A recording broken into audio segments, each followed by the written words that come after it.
El acta de la... La que nos equivocamos nosotros, ya. ¿Ah? E8. E8 y aquí dice 10. Pero dice, el acta de la sesión número 8 se da por aprobada por no haber sido objeto de observaciones. El acta de la sesión número 9 se encuentra a disposición de las señoras y señores diputados. El señor secretario, don Álvaro Alaví, dará lectura a la cuenta. Don Álvaro.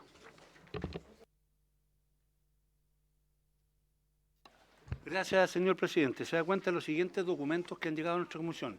Oficio por el cual se comunica que la Cámara de Diputados, a solicitud del diputado Luis Sánchez, acordó remitir a esta comisión el proyecto de ley que establece un marco general para la implementación de la reproducción humana asistida, boletín 18.087-11, oficio por el cual el Senado accedió al archivo del proyecto de ley que facilita a la mujer casada la enajenación de sus bienes adquiridos por sucesión por causa de muerte, boletín 12.688-18. Comunicación del presidente nacional del Centro Cristiano Servicio Evangélico, señor Gabriel Fuentealba, por el cual solicita exponer ante la Comisión en relación con el proyecto de ley iniciado en moción del exdiputado señor Leonidas Romero, que exige contar con ejemplares de la Biblia en establecimientos educacionales y bibliotecas públicas, boletín 17.596-04, y sobre la situación que actualmente afectaría a miles de estudiantes, familias y docentes de religión en el país.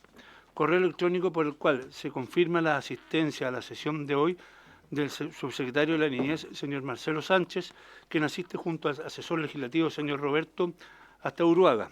Correo electrónico mediante el cual se confirma la asistencia a la sesión de hoy del presidente de la Asociación Nacional de Trabajadores, Servicio Nacional de Protección Especializada de la Niñez y Adolescencia, ANTRAP, señor Felipe Ramírez, junto a los señores Christopher Salas y Luis Torres y señora Francisca Sierra. Y finalmente, correo electrónico por el cual se confirma la asistencia a la sesión de hoy del presidente de la Asociación Nacional de Funcionarios del Servicio Nacional de Protección Especializado en la Niñez y Adolescencia, ANSFUSENA, señor Nelson Barraza, junto al señor Denis Vega y a las señoras Guadalupe Toledo, Fabiola Cabrini y Ángela González. Esta es toda la cuenta, señor presidente. Muchas gracias. El subsecretario nos ha dicho que tiene un tiempo, digamos, acotado, no es poco tiempo, pero no va a poder estar toda la sesión, y por lo tanto me gustaría poder invitar a Felipe y a Nelson, si pueden quizás tomar al tiro asiento en la comisión, cosa de que si es que hay alguna... Ay, bienvenido, don Nelson, no lo había visto. Cosa de que respecto de lo que pueda exponer el subsecretario, ustedes también puedan eventualmente hacer algún punto independiente de lo que ustedes puedan exponer después, ¿ya? Ahora, la idea también es efectivamente poder terminar con la exposición que inició en la comisión pasada el subsecretario respecto de reajuste y que son cosas que efectivamente también atañen a los funcionarios. No sé si hay palabras sobre la cuenta. No. Puntos varios. Tampoco. Entonces partamos, subsecretario, retome nomás usted su exposición de la semana pasada, ahí haciendo el uso del tiempo y que todos los otros diputados presentes lo tengan considerado. Por favor, gracias a usted, subsecretario. Sí, ahí sí. Muchas gracias por su intermedio, presidente de la comisión. Tal como lo habíamos dejado pendiente la semana pasada alcancé a explicar un par de las rebajas más significativas, la de la JUAR y la de los diagnósticos clínicos. Sin embargo, vamos a hacer un pequeño repaso, cosa de darle continuidad y también para que quienes están acá presentes, que son parte importante de lo que significa la protección de la niñez, que son los gremios que están en el servicio de protección, también puedan hacer su punto al respecto. La verdad es que, tal como nosotros le explicamos la vez pasada, esto obedeció al mandato que quedó establecido en función de buscar corregir ineficiencias y mejorar el uso de recursos, mandato que recibimos desde la IPRES, donde también se nos pidió sincerar presupuestos que estén sobredimensionados y mejorar el impacto del gasto. Ahora bien, el principal lineamiento que tienen las leyes de niñez es la no regresividad y al contrario, la progresividad de las leyes de niñez. Y entendemos desde esa perspectiva que la primera afectación que no debe haber, más allá del uso de los recursos que se generen como ahorro, la primera no afectación que debe haber es que no atente directamente contra beneficios sociales. Y por lo tanto, buenas tardes, diputada. Y por lo tanto, dentro, si bien es cierto, la circular era extraordinariamente clara en establecer que fuera un 3% parejo de cada uno de los componentes, la limitación base que tiene cuando hablamos de las leyes de niñez es el marco que existe dentro de la IPRES respecto a aquellas leyes que no pueden ser modificadas. En el caso de nosotros, respecto de la IPRES, existen dos leyes, por así decirlo, que están absolutamente determinadas, que no podemos generar una reducción significativa por cuanto vienen por un algoritmo incluso definidas, como son las oficinas locales de la niñez y las asistencias técnicas. Todo el resto de las leyes que están contenidas dentro de los programas sociales que tiene la Subsecretaría de la Niñez y también el Servicio de Protección, están contenidas dentro de las posibilidades que, siendo reglamentarias, teniendo un algoritmo, etcétera, pero no están definidas per se por ley. Por lo tanto, hay un límite respecto a las leyes de niñez que no pudimos tocar, que tiene que ver con precisamente aquellos límites que están establecidos y que reconoce la IPRES para esos efectos como marco base, que son las oficinas locales y que son las asistencias técnicas. Por ende, nos reduce de manera significativa los espacios de ajustes que podemos tener. Como cifras generales, solo para que lo contextualicemos, el presupuesto del Ministerio de Desarrollo Social es de alrededor de 1.600 millones de dólares. Cerca del 40% de ese presupuesto está referido al servicio de protección, entendiendo que el servicio de protección, si hoy día aplicáramos, por ejemplo, los reglamentos que están vigentes, también tiene un déficit importante en su proyección hacia el año 2028 y que por lo tanto tenemos que ir pensando cómo el servicio de protección tiene una cantidad de recursos que es necesario adecuarlos para poder generar ese cumplimiento. Pero dentro de nuestro marco global, el servicio de protección involucra la mayor parte del presupuesto del Ministerio de Desarrollo Social, per se. Por lo tanto, cualquier ajuste presupuestario del orden del 3% va a sobrerepresentar, dada la restricción que yo les presenté recién, que en el fondo es una restricción de no regresividad y de progresividad de las leyes de niñez, donde hay inamovilidad respecto a algunas leyes, va a sobrerepresentar el esfuerzo del ajuste de ese 3%, el presupuesto del servicio de protección. Esto lo explicó latamente el subsecretario Fernández la vez pasada, refiriéndose básicamente a las diferencias de capítulo, glosa, etcétera, y las partidas presupuestarias. Bajo la misma lógica, todas las subsecretarías, salvo, como les digo, el planteamiento de la no regresividad, que es algo que es propio de las leyes de niñez, lo que miraron fueron sus ejecuciones persistentes, ineficiencias administrativas, fondos sin impacto acreditado, se hizo ajuste real por la demanda, que en el caso, por ejemplo, de los ajuares, que entre paréntesis estuve en Biobío el otro día repartiendo ajuares, es algo muy valorado por la ciudadanía, efectivamente es una política social muy potente.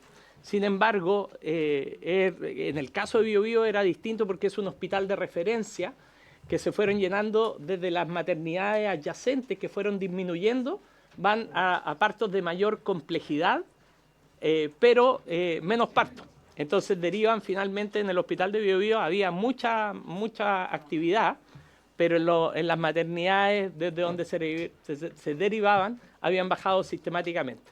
Entonces lo que daba cuenta era partos mucho más complejos, o sea, partos mucho más, por ejemplo, con niños que nacían antes de la fecha, que requerían mucho más esfuerzo, etcétera.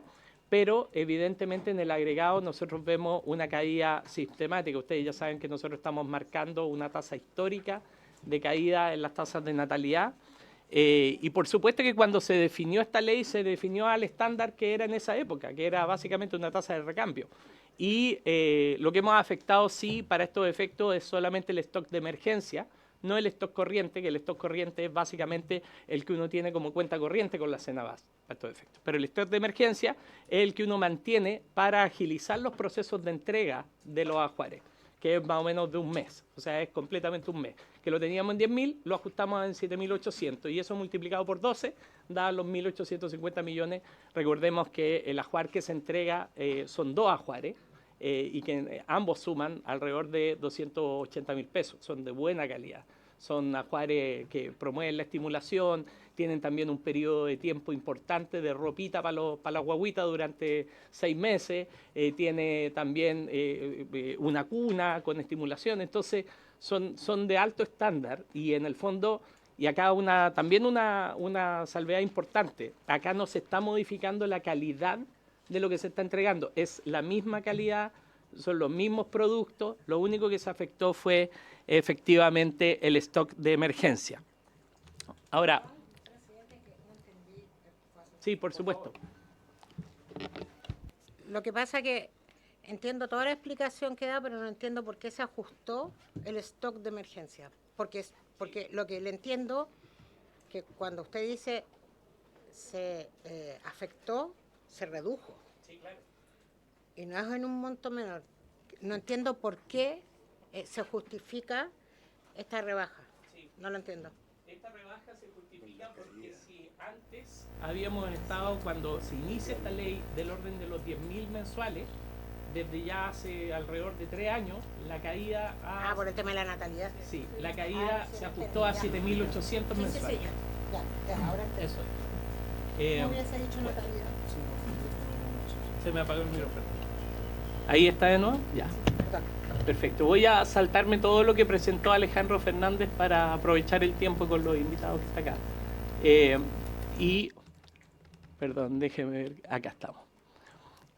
Ahora, el primer componente fue ajuste de stock de lo que estábamos planteando de la baja en la natalidad. El segundo componente es un programa nuevo que se llama Crecer en Comunidad. Es un programa que lleva 2 versiones. En esta versión tenía presupuestado 60 comunas. La verdad es que se alcanzaron a firmar 41 convenios con 41 comunas y básicamente no se iba a poder implementar dentro del resto del año. Por lo tanto, lo que tocamos fue reducir la cantidad de comunas los cuales se podría haber implementado Crecer en Comunidad. Crecer en Comunidad tiene varios contextos, pero fundamentalmente lo que busca es crear espacios protegidos dentro de las áreas donde operan las oficinas locales de la niñez. Por eso es importante que en la previa nosotros hubiésemos tenido convenios de ejecución con cada uno de los municipios que iban a implementar ese año. Al momento del ajuste, habían 41 municipios interesados en implementar el programa y por eso solo se procedió a mantener aquellos que estaban en ese convenio. En el caso de apoyo e implementación de las oficinas locales de la niñez, ustedes saben de que durante el año pasado creció sistemáticamente la instalación de oficinas locales. O sea, uno de los elementos más destacables del trabajo que tuvo la subsecretaría durante el gobierno anterior fue la implementación de las oficinas locales. Cuando llegó el gobierno anterior, habían alrededor de 20 oficinas locales. Sin embargo, al término del gobierno se alcanzaron 341.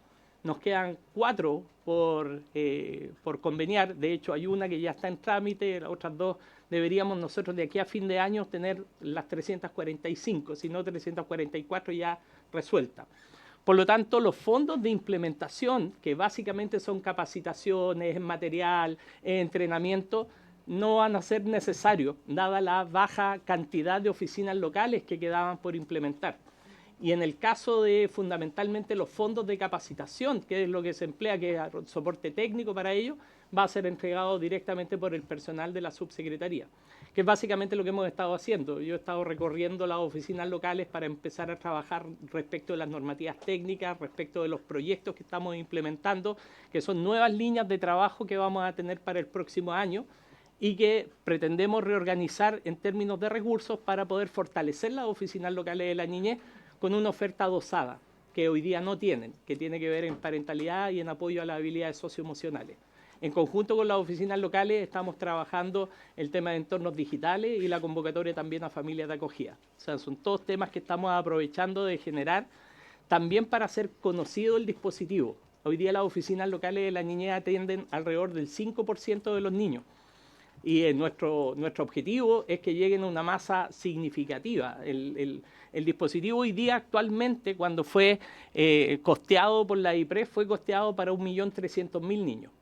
Hoy día estamos en 200.000 niños y sin embargo va creciendo de manera significativa. El primer año de funcionamiento de las oficinas locales fueron alrededor de 40.000, 50.000 niños. Entonces pasamos a un segundo año con alrededor de 200.000 y se espera que en el corto plazo podamos llegar a lo que fue la presupuestación que hizo la IPRES con el 1.300.000 niños. Pero la base, la ciencia, el fundamento de las oficinas locales de la niñez es poder ser prevención universal y poder llegar a la mayor cantidad de familias y de niños que sean disponibles. Solo así van a tener efectos respecto, por ejemplo, de las derivaciones al servicio de protección o de, mejor aún, poder disminuir la cronicidad del daño de las familias que hoy día llegan a la oficina local, pero que al final de cuentas, si es que no tenemos una atención oportuna o una oferta dosada, por ejemplo, termina cronificándose y termina yendo y rebalsando lo colapsado que hoy día está el servicio de protección. Entonces, el gran desafío que tenemos como gobierno es fortalecer este dispositivo, fortalecer las oficinas locales. Ya las tenemos prácticamente implementadas en todo Chile, pero hay que darle oferta que sirva y que realmente sea un factor de contención importante para evitar la cronificación del daño. Ese es un poco el desafío con las oficinas locales. Y en el programa educativo lo que hemos hecho es básicamente eficiencia administrativa. El programa educativo es un programa que busca generar apoyo a las familias, pero también tiene entrenamiento, tiene capacitaciones que hoy día estamos recurriendo al equipo interno para poder desarrollarlo y también para fortalecer los equipos de la misma oficina local de la niñez. Entonces, y cuando hablamos de lo más significativo, porque con todos esos componentes nosotros no llegamos ni al 0,5% del 3%, porque eso es lo que puede aportar la Subsecretaría de la Niñez. Piensen que el presupuesto de todas las oficinas locales de la niñez es poco menos que la mitad de lo que es el presupuesto de diagnósticos clínicos. O sea, en términos de dimensiones, nosotros como oficina, como Subsecretaría de la Niñez, nuestro presupuesto es menos de 1/5 del presupuesto del servicio de protección. Y eso es tremendo. Y no lo digo por el servicio de protección, que además necesita mucho más plata. Lo digo porque si estamos pensando en una base preventiva, si estamos pensando en llegar antes, dejar de llegar tarde, nuestra inversión en prevención es muy menor respecto a la inversión que estamos haciendo hoy día y que derechamente consume el 40% del presupuesto del Ministerio de Desarrollo Social.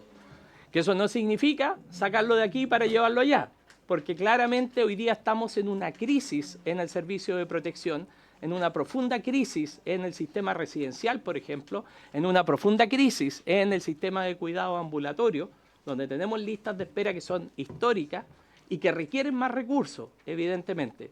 Pero precisamente donde más nos faltan recursos hoy día, donde más necesitamos fortalecer el lado preventivo, y para eso tenemos que fortalecer las oficinas locales y tenemos que hacer una apuesta en poder avanzar hacia allá.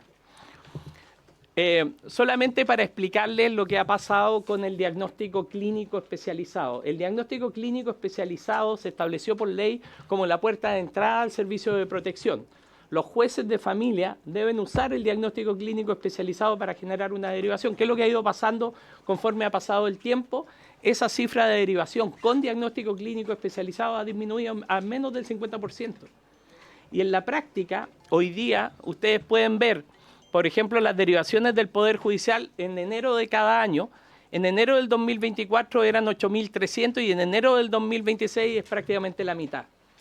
Y lo que también antecede esto es que cuando veamos armonización, ustedes van a ver en armonización algunas de las indicaciones del Ejecutivo, y una de las indicaciones del Ejecutivo que se presentó en armonización era no hacer obligatorio el diagnóstico clínico. Por lo tanto, si siendo obligatorio el diagnóstico clínico, los jueces lo ocupan menos del 50% de las veces, Cuando sea armonización, evidentemente eso va a bajar de manera más sustancial. Dos implicancias que tiene esto. En primer lugar, ¿por qué sucede? Lo primero que sucede es porque, y un poco consultando con los jueces, con los ministros de las Cortes, me planteaban que antes, cuando teníamos el diagnóstico ambulatorio, que era de 2 personas, hoy día es de 1 persona, un especialista, antes era de 2 personas, los que ejecutaban el diagnóstico estaban obligados a comparecer ante el tribunal. Ustedes saben que la mayor parte de los jueces de familia toman en función de lo que les relata o el consejero técnico o de los peritos, y por lo tanto no de darle lectura a un diagnóstico de manera completa. En cambio, un peritaje, por ejemplo, un peritaje pedido por el juez, sí tiene comparecencia en el tribunal. En la práctica eso desestimula al uso del diagnóstico clínico especializado. Asimismo, el diagnóstico clínico especializado, y aquí una alerta de lo que significa. Hoy día el diagnóstico clínico especializado tiene listas de espera, pero esas listas de espera son espera judicial. Estamos hablando en promedio de 4 meses. Eliminando el diagnóstico clínico, por ejemplo, y llevándolo a un diagnóstico sectorial de los programas ambulatorios, primero nos reduciríamos 4 meses de espera. Pero por otro lado, tenemos que tener recursos porque va a subir la lista de espera. Porque naturalmente hoy día lo que retrasa el crecimiento de la lista de espera es el diagnóstico clínico en la proporción de quienes hacen uso del diagnóstico clínico. Entonces, ¿es lógico aumentar la lista de espera? Bueno, no es lógico en la medida que tenemos recursos para bajarla, pero sí es lógico poner el diagnóstico lo más cerca de donde está la oferta. Porque precisamente si llega un chico que estaba con consumo inicial de alcohol y droga y 4 meses después llega al programa especializado, ya no lo vamos a tener en consumo inicial de alcohol y droga. La naturaleza va a ser distinta. Y eso nos pone un desafío hacia adelante de cómo abordamos las listas de espera, cómo hacemos un tamizaje efectivo para saber cómo o cuánto o cuál es la oferta que hoy día requieren los niños que han estado en periodos prolongados de espera. Por lo tanto, y de ahí entonces la definición de haber reducido de manera importante. Sin embargo, considerando siempre que el diagnóstico clínico no ha tenido una ejecución que supere el 65%, o sea, bordea entre el 62 y el 63%. Y el monto que hemos definido supera la posible ejecución.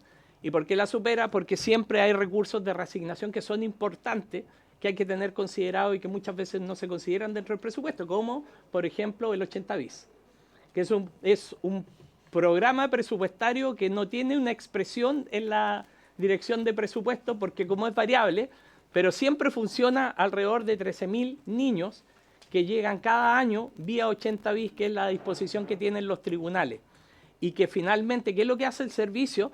Reasigna de muchos de los programas para poder financiar el 80 bis, porque si no, eso se transforma en desplazamiento a listas de espera, porque naturalmente tienen que darle cumplimiento a el 80 bis versus las listas de espera. Entonces, la única forma de no hacer crecer las listas de espera viendo 80 bis muchas veces es reasignando de recursos, de que antes se usaba muy fuertemente el uso de los diagnósticos clínicos para esa reasignación.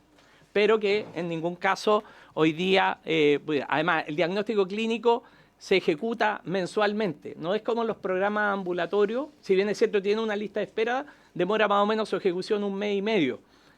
No es como los programas que en programas ambulatorios pueden demorar 6 meses. Entonces uno puede ajustar la demanda referida a la mayor demanda del próximo mes. Entonces le da mucho más flexibilidad el sacar los recursos desde diagnóstico clínico que sacarlo desde cualquier parte o desde cualquier programa ambulatorio. Y esa fue la razón por la que decidimos hacerlo en esos términos. Como concepto final, lo que hemos tratado de expresar tanto el subsecretario anterior, en la sesión anterior, como todos los ajustes que se han hecho en estas materias dentro del Ministerio de Desarrollo Social, fue buscar la mayor eficiencia en los recursos públicos. Entendemos que todavía esto es un a priori, esto es ver lo que administrativamente nos resultaba más sensato. No hemos entrado a mirar, por ejemplo, la calidad de los programas, que eso es un desafío importante en materia de niñez, porque finalmente tenemos que tener certeza de que los programas están haciendo bien y no solo no están haciendo mal, o sea que son programas que, como en ciencia se define, que no son iatrogénicos, que nosotros creyendo que están haciendo bien, estemos gastando recursos en algo que no funciona. Tenemos la percepción de que hay mucho espacio en eso, pero hay que levantar números, hay que levantar data y hay todo un proceso ex ante, ex durante, ex post que tenemos que mirar para iniciar ese proceso que nos permita generar recursos, porque hoy día, desde la generación de recursos para las inmensas necesidades que tenemos, particularmente en el servicio de protección, tenemos que mirar la eficiencia del gasto público, no solamente dentro del ministerio, y aquí permítanme tomarme una licencia. El servicio de protección hoy día, cuando se crea el nuevo servicio de protección, el antiguo Mejor Niñez, hoy día se llama Servicio de Protección, ¿entiendes? Cuando se crea el servicio de protección, lo que se buscó fue replicar un concepto que es muy válido dentro de las políticas públicas, que se llama la intersectorialidad. Pero recordemos que Sename colapsó porque era un sistema psicosocial. Dependía que salud hiciera la pega, dependía que educación hiciera la pega, etc. Hoy día tenemos la misma dinámica. Y resulta que en la misma dinámica tenemos grandes problemas de salud mental para nuestros niños que están dentro del sistema de protección. ¿Y cuál ha sido la iteración que ha hecho el servicio? Especializar las residencias y buscar especialización. Hoy día el costo de una residencia especializada supera ampliamente lo que se puede licitar. Salen con un desfinanciamiento de más de un 40% y por lo tanto se presentan a licitación mucho menos oferente de lo que debía ser y terminamos sobrecargando la administración directa. ¿Qué pasa ahí? Que finalmente de facto empezamos a tener clínicas dentro del servicio de protección sin ser clínicas. Clínicas que finalmente tienen salidas no autorizadas de los chicos que pueden estar en un tratamiento, tienen menos supervisión de la que debería tener un supervisor clínico en una clínica donde hay un nivel de especialización que es importante. Finalmente, termina el servicio subsidiando al intersector. Termina el servicio dando una respuesta de complejidad en trauma complejo, trastorno de personalidad limítrofe, situaciones que son muy complejas, comportamientos delictivos, por ejemplo, dándole en el fondo al intersector el soporte que hoy día no recibe el servicio. Entonces, y por eso que eso nos debe llevar a una reflexión que cuando hablamos de financiamiento del servicio de protección, tenemos que mirar a todo el intersector. Tenemos que mirar cómo salud tributa a mejorar las condiciones del servicio de protección. Cómo reinserción, por ejemplo, donde tenemos un problema muy serio con los simultáneos. Los chicos que hoy día están cumpliendo condena, incluso con arresto domiciliario, y que están en los servicios de protección, que no son pocos.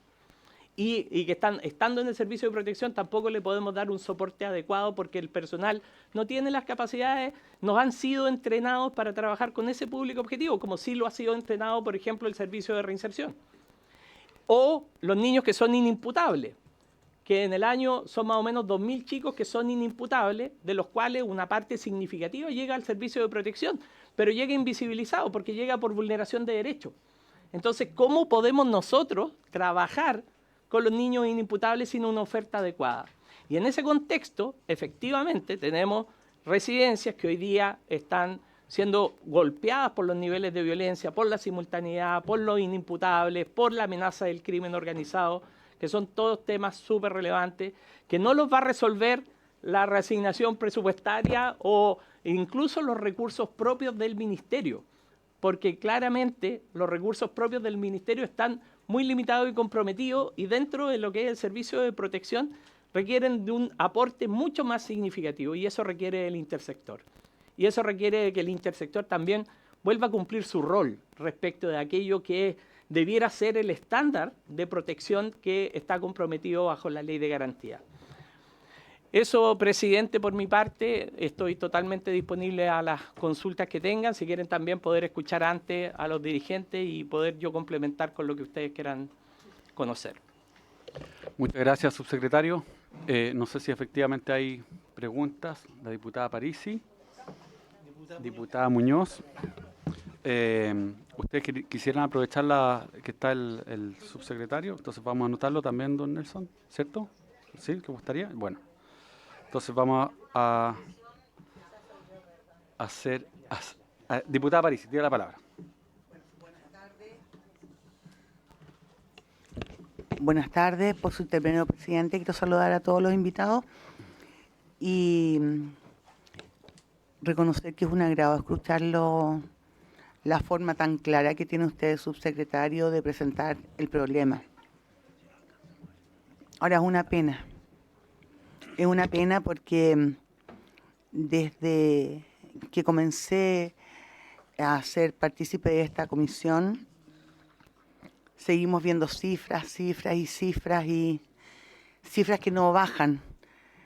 Y a todos nos queda la sensación que son cifras que van a seguir aumentando. Y lo más lamentable, como yo le dije la vez pasada, son cifras que son personas. Bueno, tuve la suerte, digámoslo así, hay siempre que ver el vaso medio lleno y no medio vacío, que distintas funcionarias de oficinas locales en la región, como la Araucanía, que es donde tenemos graves problemas, me hicieron llegar sus inquietudes con respecto a que en comunas más pobres y muchas de ellas rurales existen equipos mínimos, lamentablemente, y en ciertos casos tienen una alta rotación debido a retrasos de transferencias bajo el marco de convenio. Ya con estos problemas preexistentes, señor subsecretario, ¿cómo su cartera va a resguardar que el recorte del 3% no termine afectando gravemente la capacidad operativa de las oficinas locales de la niñez en regiones, en especial considerando que se opera vía convenios de transferencia? Gracias. Aprovechemos que a la diputada Muñoz haga una pregunta y así juntamos un poco de preguntas. ¿Usted pidió la palabra, diputada Veloso? No. Gracias, presidente. Bueno, saludar a todos los presentes, su secretario, también a nuestros invitados. Muy buenas tardes. Sí, yo también quería enfocarme en, porque se entiende, ¿cierto?, que hay que buscar la eficiencia, la eficacia y, por supuesto, sobre todo, en el fondo, mejorar todo lo que es la atención a los niños, ¿cierto?, y adolescentes. Y también usted hablaba de los desafíos que hay, porque esto tiene distintas etapas y hay desafíos todavía pendientes. Por ejemplo, usted hablaba de la calidad de los programas, el trabajo del intersector, que nosotros acá lo hemos visto muchísimo, también hemos levantado constantemente comisiones investigadoras al respecto, y siempre queda pendiente, uno de los puntos pendientes es ese. Entonces yo tenía una duda más allá también de la temática, ¿cierto? Porque usted habló también de la ley de armonización. ¿Se vienen indicaciones al respecto para ir mejorando, ¿cierto? Si pudiese también profundizar en ello, porque se vienen también lineamientos ahí, ¿cómo mejoramos el tema del intersector? O sea, nosotros la lista de espera, ¿cierto?, en el ámbito de salud eran larguísimas, y cuando nuestros niños tenían que tener preferencia, no la tenían, y así. Entonces, ahí si se viene algo, aprovechando que está la ley de armonización que une, ¿cierto?, todas las leyes que han estado armonizadas de mejor manera, a ver si se mejora un poco más ese tema. Y por otro lado, también yo siempre pregunto cómo avanzamos en lo que es mejorar la situación de los infractores de ley que están juntos con los niños invulnerables de derechos, ¿cierto? Ahí un temazo, también lo hemos planteado muchas veces acá. Y por último, y esto que le pongo harto énfasis, porque también si se está evaluando un registro único para la atención de niños, niñas y adolescentes, para evitar, ¿cierto?, la doble, en el fondo, que el niño esté en dos programas simultáneos, ¿cierto?, esté tomando, de repente, bueno, se esté dando esta situación que evidentemente también no es bueno, ¿cierto?, que un niño esté constantemente en el mismo programa, cuando debía pasar a otra etapa, ¿cierto? Entonces también es un punto importante. No sé si se está evaluando ahí un registro único también para que el niño, ¿cierto?, como otros países lo tienen, por ejemplo España, que tiene el RUMI, tengo entendido que también lo está avanzando también en ello, están mejorando su plataforma. Eso es un ejemplo, pero ahí yo también me quería enfocar también en los desafíos para, en el fondo, cuidar, ¿cierto?, a los niños, pero con los mejores instrumentos posibles, ¿cierto?, con la mejor eficiencia, eficacia de que corresponde por parte del Estado. Gracias a su secretario. Sí. Después vamos a dar la palabra a los presidentes de asociaciones. Agradecerle la observación a la diputada Parisi. La verdad es que este es un tema muy relevante que nosotros también hemos consignado respecto al fortalecimiento de las oficinas locales de la niñez. Las oficinas locales de la niñez hoy día, y por la misma necesidad de poder instalarla en todo Chile, se configuraron a través de convenios de transferencias de recursos. Los convenios de transferencias de recursos lo que hace es básicamente supeditar la administración de las oficinas locales a los alcaldes. Requiere adherencia de los alcaldes y en algunas oficinas locales donde los alcaldes asumen el rol de protección municipal de la niñez, ponen más recursos, incluso en situaciones, por ejemplo, que se ha verificado de incumplimiento respecto de las rendiciones de esos recursos. Ellos han, de sus propios recursos municipales, cubierto esas diferencias. No todos los municipios lo hacen, no todos los municipios tienen disponibilidad de recursos. Lamentablemente, la ley financiera del Estado nos obliga a que nosotros no podemos transferir una remesa mientras no esté rendida la remesa anterior. ¿Qué es lo que estamos haciendo desde nuestras DAF, desde las DAF regionales, poder apoyar a las oficinas locales que hoy día están en esa situación? Porque es efectivo lo que usted dice. Mientras no se recibe un recurso y mientras a lo mejor no concurre subsidiariamente el municipio, lo que empieza a pasar es que se retrasan los pagos de las personas. Algunos abandonan y termina habiendo una rotación altísima. Yo debo decir que una última modificación a los convenios que se hizo durante el gobierno anterior permitió la renovación automática. Eso hasta el año pasado no era así y muchas de las oficinas locales empezaron a recibir sueldo recién en mayo. Este año fue totalmente distinto y quedaron algunos casos, efectivamente, pero derivados de la mala rendición de los recursos de la primera remesa. Entonces, con todas las limitaciones que tiene la Subsecretaría de la Niñez, consideremos, y esto no es para venir acá a llorar por nada, pero tenemos 73 funcionarios para todo Chile, también apoyando la supervigilancia del servicio, que es un rol que hemos decidido activamente tomar, que antes la subsecretaría la tenía muy de manera más lejana, porque también estaba en la otra lógica de poder implementar la prevención. Nosotros decidimos, dada la crisis que estábamos observando en el servicio de protección, levantar la supervigilancia administrativamente y crear una unidad de supervigilancia para el servicio de protección. Sin embargo, también hoy día esa supervigilancia del servicio de protección está operando respecto a las oficinas locales, porque también vemos, y en las giras que yo he tenido la oportunidad de hacer, afortunadamente estoy visitando todas las regiones para reunirme con oficinas locales, para reunirme con residencias, etcétera, y poder levantar esa información en primera fuente, nos hemos dado cuenta de los mismos elementos. Ahora, para poder fortalecer un dispositivo tan importante, y aquí hay que entender una gran diferencia, la oficina local no es un programa. La oficina local es un órgano rector de la potestad administrativa.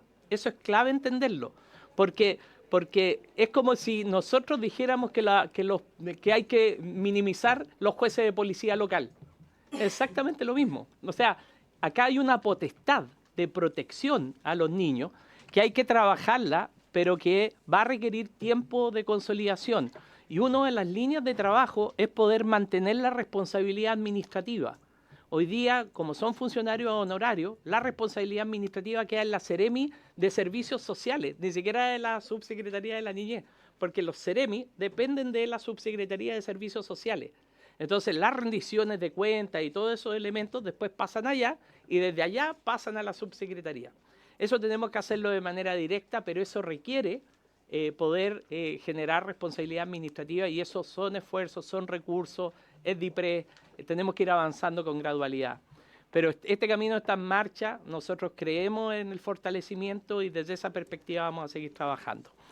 Y respecto de las consultas de la diputada, efectivamente hay varios temas que ya estamos trabajando. Uno de ellos es la situación de la simultaneidad.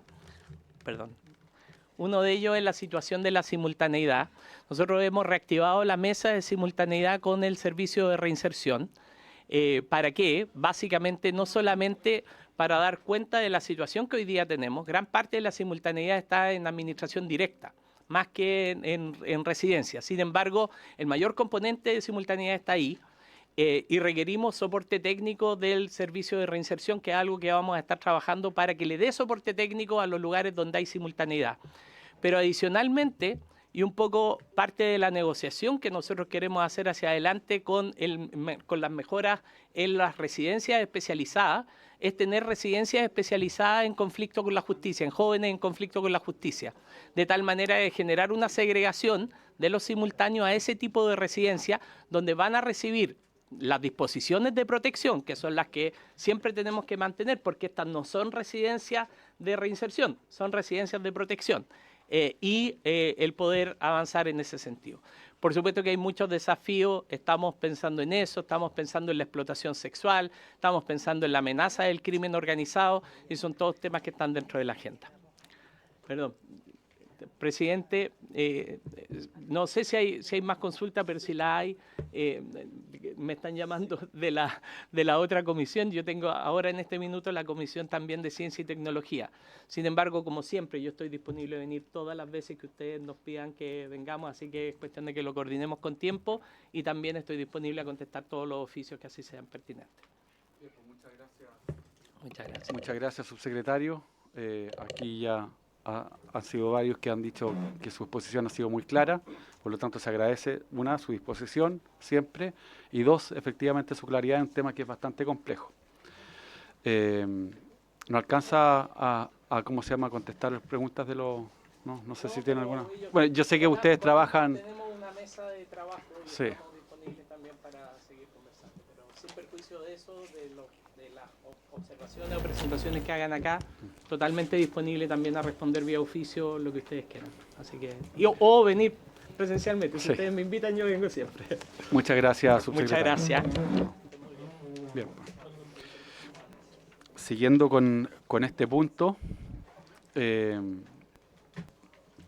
vamos a escuchar las exposiciones de las asociaciones de la... vienen con exposición. Usted, don Nelson, también tiene, ¿no? Ya, bien. Entonces, ya que está instalado, vamos a partir por usted, don Felipe. Muchas gracias. Y ahí después daremos un espacio de preguntas o de que prosiga usted con la exposición de la perspectiva de la asociación. Micrófono todo suyo. Muchas gracias, presidente. Saludar a las diputadas y diputados de la Comisión de Familia por su intermedio. Quiero partir esta presentación sin antes o recordando que llevamos 6 meses sin que el gobierno tramite la ley de asignación de turno para el sistema residencial. Podríamos decir 3 meses del gobierno del presidente Gabriel Boric y 3 meses del gobierno del presidente José Antonio Kast. Y eso evidentemente dificulta también el trabajo con la infancia y la adolescencia de los sistemas residenciales. Solo lo dejo como colorario porque afecta al sistema de justicia juvenil y el sistema de protección de derechos a los trabajadores y las trabajadoras. Perdón, pero eso no tenía que ver también con un tema de la dirección del trabajo, de cómo ellos interpretaban la... No. Es Sí. la DIPRES. La DIPRES tenía que entregar el monto de la asignación de turno, cosa que claro, una aún cuestión, no sí. se realiza 6 meses. Sí, pero, La ley había indicado 60 días y ya llevamos 6 meses. Sí, no. La miscelánea, exacto. Sí. Sí.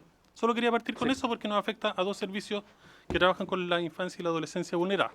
Dicho eso, a lo que ustedes nos convidaron a exponer hoy día es sobre el recorte presupuestario y la crisis en la protección de la infancia y la adolescencia vulnerada en este país. Es decir, Y en general todas las Sí, inquietudes que ustedes tengan, ¿no? Sí, súper bien. Solamente- Muchas gracias por abrir el espacio a ese tipo de conversaciones.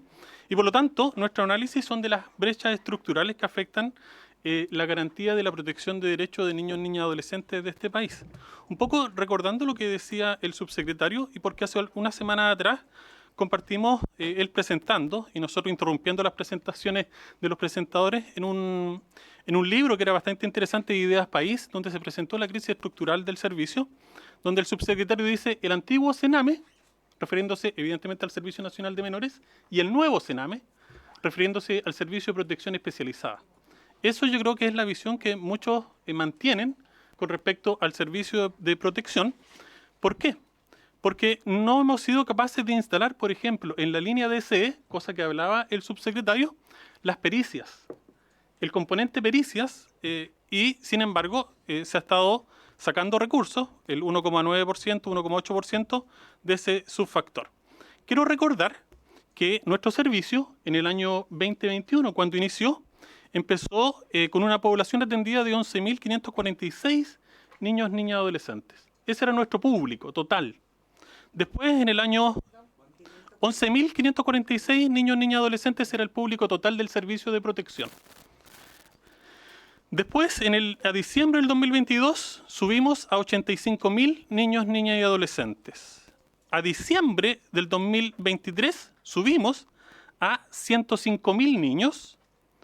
A diciembre del 2024 crecimos a 115.000.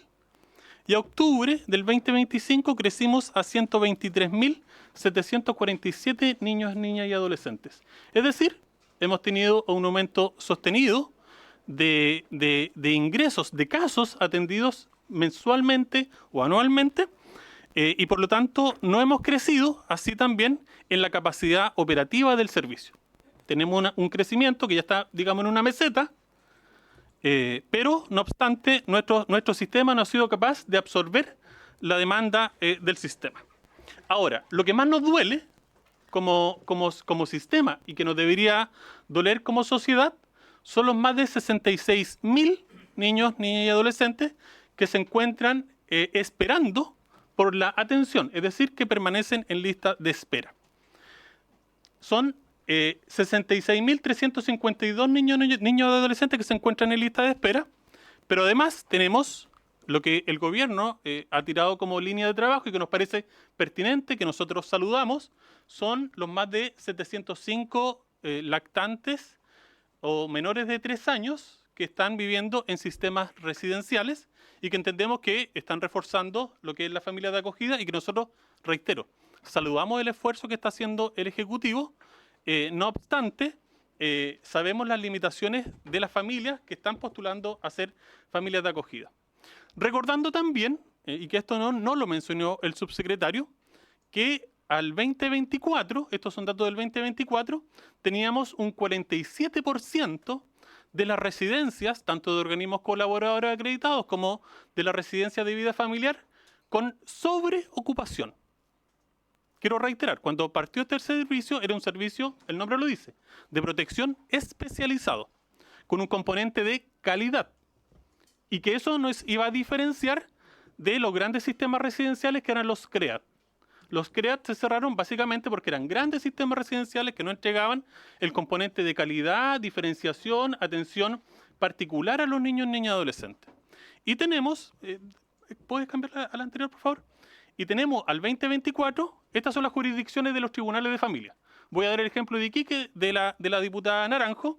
La jurisdicción de Iquique a 2024 tenía el 100% del sistema residencial con sobreocupación. El 100%. Aquí no estamos hablando de que hayan sido una residencia que estuviera con una sobreocupación. El 100% con casos dramáticos de residencias que estaban constituidas para 18 niños, niñas o adolescentes con 50. En este sistema, no en el Sename antiguo como dijo el subsecretario, en el Sename actual, en el Servicio de Protección. En la jurisdicción de Arica teníamos el 71% de sobreocupación. En la jurisdicción de Antofagasta un 67%. Y en la jurisdicción de San Miguel, para tener el dato de la zona central, un 63%. Eso nos habla de una crisis en el sistema residencial que viene desde el año, registrándose al menos, desde el año 2024, y que no ha tenido un cambio ni en el año 2025 ni tampoco en el año 2026. Quiero decir que es una crisis que se ha sostenido en el tiempo sin que alguien le haya puesto un coto, y por lo tanto a mí ya me molesta cuando hablamos de, oye, el sistema está en crisis. Debiésemos cambiar la palabra. Quizás podríamos decir que estamos viviendo años aciagos en el sistema de protección, porque si vamos a hablar de crisis, como que nos acostumbramos a que este servicio está en una crisis y que por lo tanto no vivimos en ese sistema, tanto en el Sename como en este servicio, siempre pasamos en crisis. Y por lo tanto debiésemos dar un golpe de timón para decir, si tenemos esta problemática en el sistema residencial en la macrozona norte, ¿qué es lo que va a hacer el Estado para privilegiar que esta crisis residencial merme? Por un lado, la familia de acogida. Bien, pero tenemos, por ejemplo, en la región metropolitana, un déficit en sistema residencial de a lo menos 10 residencias de vida familiar que están faltantes para completar la lista de espera residencial. Cosa que en Sename no existía lista de espera residencial. Yo no sé, quiero hacer énfasis. En Sename no existía lista de espera residencial, porque la lista de espera residencial es un crimen para los niños, niñas y adolescentes, básicamente porque cuando a un niño, niña o adolescente, el Tribunal de Familia mandata como última ratio un sistema residencial, es porque existe una alta vulneración de derechos en su sistema y el tribunal mandata que ese niño, niña o adolescente sea llevado a una residencia o una familia de acogida. Por lo tanto, en la región metropolitana, si nos faltan 10 residencias para hacernos cargo de la lista de espera, ni siquiera estoy hablando del sobrecupo en las residencias, de la lista de espera, es que como Estado estamos fallando. No estoy hablando del servicio de protección solamente, estamos hablando del Estado. Ahora, ¿cuáles son los objetivos estratégicos que nosotros consideramos que están en peligro? Por un lado, debemos hacernos la pregunta central y que quiero que ustedes también se la puedan realizar. La pregunta central que nosotros les traemos a colación es: ¿cómo se garantiza la protección integral sin el presupuesto necesario? El mismo subsecretario lo dijo en esta misma sesión. El Servicio de Protección Especializado necesita mucho más plata. Lo dijo recién, antes de que yo pudiese exponer. Sin embargo, estamos sacando estos más de 12.000 millones de pesos del sistema del Servicio de Protección Especializado. Entonces, ¿cómo garantizamos? No, de esos 12.748 millones que salen del servicio. Pero dale a la anterior. Por lo tanto, hay, desde nuestra perspectiva, objetivos estratégicos que están en peligro. El primer objetivo estratégico que está en peligro es el fortalecimiento de las familias de acogida. El segundo es cómo reducimos la institucionalización temprana con estos 705 lactantes y preescolares que están en nuestro sistema. ¿Cómo mejoramos la salud mental y el trauma? ¿Y cómo eliminamos la lista de espera crítica? Porque aquí yo tengo una observancia con lo que dijo el subsecretario. Primero, el gran problema que tenía el Servicio Nacional de Menores era que absorbía toda la demanda. Porque en los sistemas CREAT teníamos los sistemas de salud con médicos, con TENS, con psiquiatras, teníamos el sistema escolar adentro de los CREAT con los profesores, teníamos además en el sistema CREAT toda una ciudad, podríamos decir, a la interna, cosa que se subsumiera al interior del centro de trabajo las precariedades que el sistema de protección no nos entregaba. Y cuando se genera el cambio al Servicio de Protección Especializado, se crea con una ley de garantía de protección de derechos. Y el sistema de la garantía de protección de derechos, ¿quién es el ente rector? No es el Servicio de Protección Especializado. Era quien me antecedió en mi alocución. Es la Subsecretaría de la Niñez. Y por lo tanto es el subsecretario a nivel nacional y a nivel regional con las comisiones quienes deben hacer valer lo que es la Ley de Garantía de Protección Especializada en los territorios. Lo que pasa que la subsecretaría y la Ley de Garantía que creó el Congreso Nacional es un león sin dientes. Y por lo tanto nos obliga, y ese quizás sería un buen trabajo, cómo podemos generar una potencialidad de la Ley de Garantía que obligue a salud, a educación, a vivienda, a cumplir el mandato de la Ley de Garantía de Protección de Derechos. Porque de lo contrario, se traduce en letra muerta. Un león sin dientes. Es como decir, bueno, le vamos a pedir a salud y salud no nos entrega las prestaciones que necesitamos para nuestros niños y niñas. Y por lo tanto, tenemos que recurrir a lo privado. Y lo privado con un costo altísimo, por ejemplo, en tratamiento en salud mental para un joven que después tiene que llegar al mismo sistema residencial sin tener un mayor cambio en su componente. La siguiente página, por favor. No se puede edificar una protección reforzada con presupuestos que se reducen.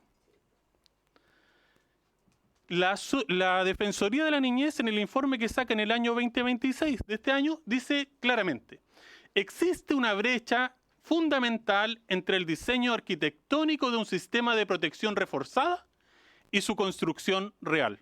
Hace una semana atrás, en esta misma comisión, estuvo la comisión que trabaja en las vulneraciones de derechos humanos en lo que eran los jóvenes que estuvieron en Sename. Y una de las comisionadas que estuvo acá, que fue parte del proyecto del Servicio de Protección Especializada, dijo claramente: nosotros hicimos una arquitectura, del Servicio de Protección maravillosa.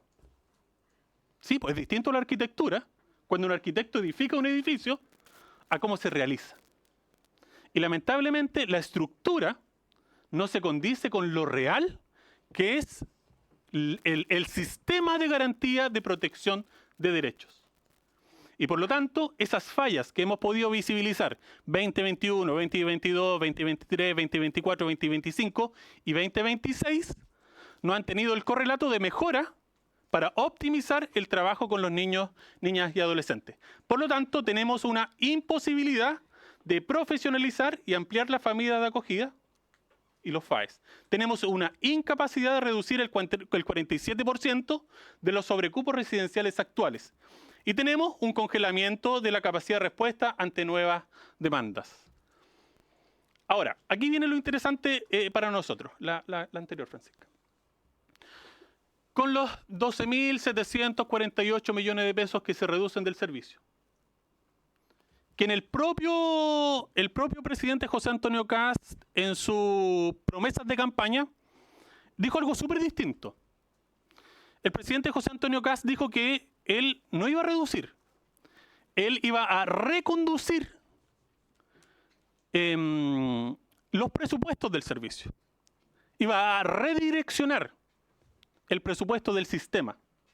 Malamente lo pensó, creo yo, y me puedo equivocar, sacando, porque así lo decía en su proyecto de campaña, lo que decía el presidente José Antonio Kast, decía que él iba a sacar el presupuesto de residencia y lo iba a reconducir a la familia de acogida, cosa que en la práctica es imposible, porque nos faltan sistemas residenciales, pero pensemos en reconducir los presupuestos. En esta comisión, ustedes saben que durante el año 2023 en adelante hemos discutido la necesidad de tener un sistema de turno para el sistema residencial, un cuarto turno, que no lo tenemos. Y que por lo tanto los trabajadores trabajan 56 horas semanales en el sistema de trabajo en las residencias de vida familiar. Bueno, con la reducción del presupuesto de nuestro servicio, podríamos financiar 3 sistemas de cuarto turno para el sistema residencial del servicio. 3 sistemas. Y todavía estamos discutiendo si podemos tener uno.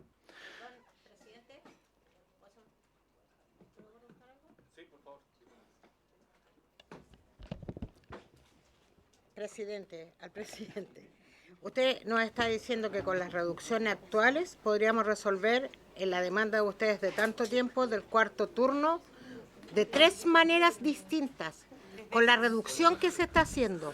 No, ahora no alcanzaría para resolver 3 veces el cuarto turno. El cuarto turno de nosotros cuesta 4.870 millones. Y estamos hablando de 12 acá. Sí, 4 veces. Podríamos tener 17 nuevos FAES a nivel nacional, con la reducción. En este redirigir los recursos a la interna del servicio. 17 nuevos FAES.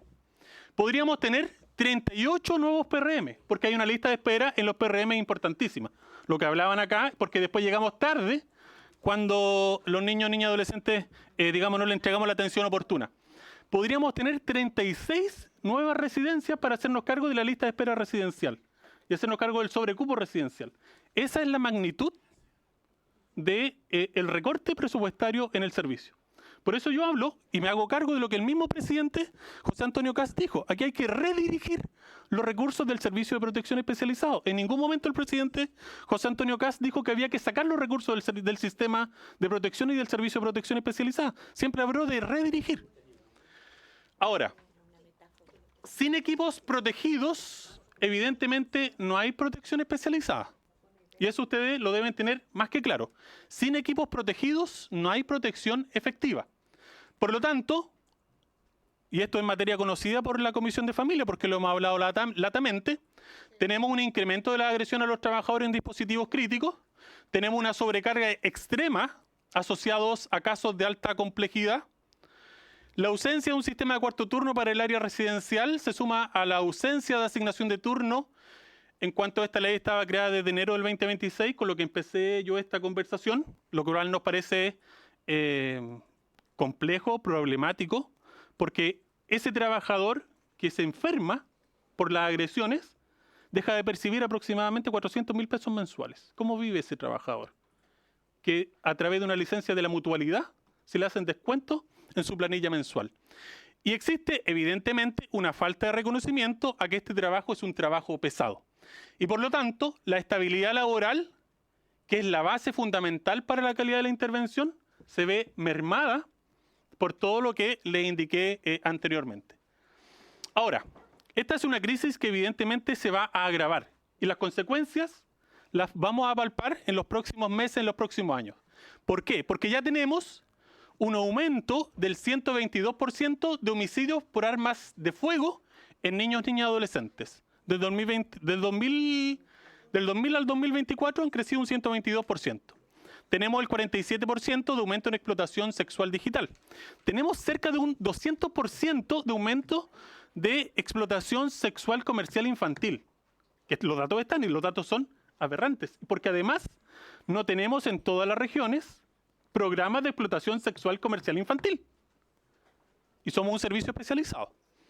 Tenemos un aumento del 56,9% de violencia psicológica en la crianza y un 18,4% de pobreza multidimensional en la infancia.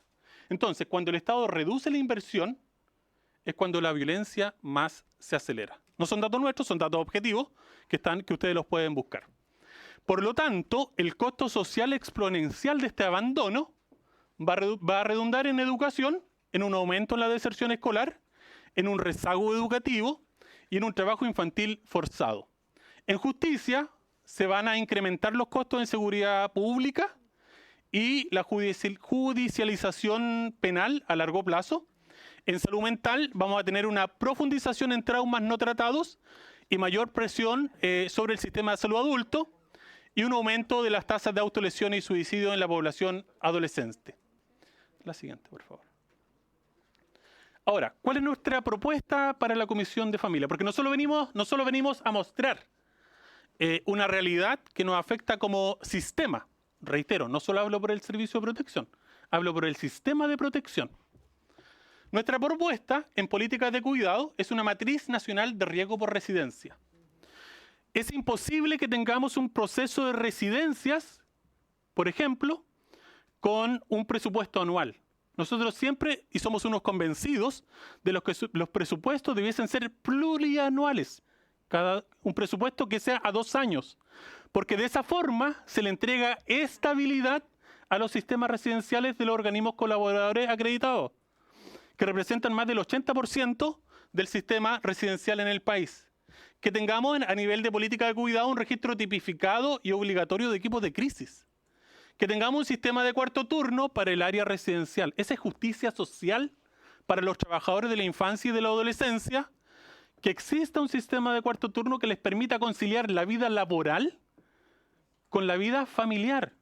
Recuerden que el año pasado, a esta fecha, teníamos 2 suicidios de funcionarios en la residencia Alameda de Talca. 2 suicidios. Cosa no menor y que no habíamos visto en el sistema del Servicio Nacional de Menores. A nivel de prevención estructural, es necesario un mayor apoyo familiar y prevención de la violencia, reforzar la salud mental comunitaria y abordar evidentemente las causas de origen de estas vulneraciones.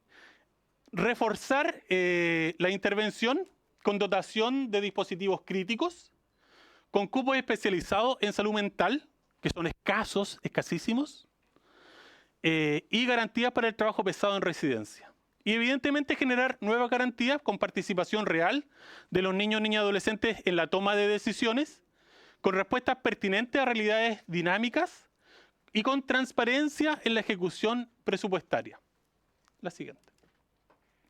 Ahora, nuestro llamado urgente al Congreso Nacional, que es donde se parlamenta y donde nosotros entendemos que se da la discusión, evidentemente, uno es revertir el recorte de los 12.748 millones de pesos, porque hay que reinvertir, no revertir, reinvertir en el sistema. Redistribuir los fondos del sistema hacia una política de cuidado y seguridad reforzada y garantizar que los compromisos de la infancia se respalden con recursos reales pero sostenibles. Por lo tanto, el recorte presupuestario no es eficiencia. Aquí no estamos hablando de una eficiencia del Estado reduciendo el presupuesto del Servicio de Protección Especializado. Esto es una decisión política, no es una decisión técnica. ¿Y qué es lo que conmuta? Es abandonar a los niños, niñas y adolescentes, a la niñez más vulnerada de este país. No es más ni menos. Y por lo tanto, esta es una frase que está en el documento de la Defensoría de la Niñez del año 2026. Nosotros le quisimos poner un nombre a esta niña. Desconocemos cómo se llama, si es un niño o una niña.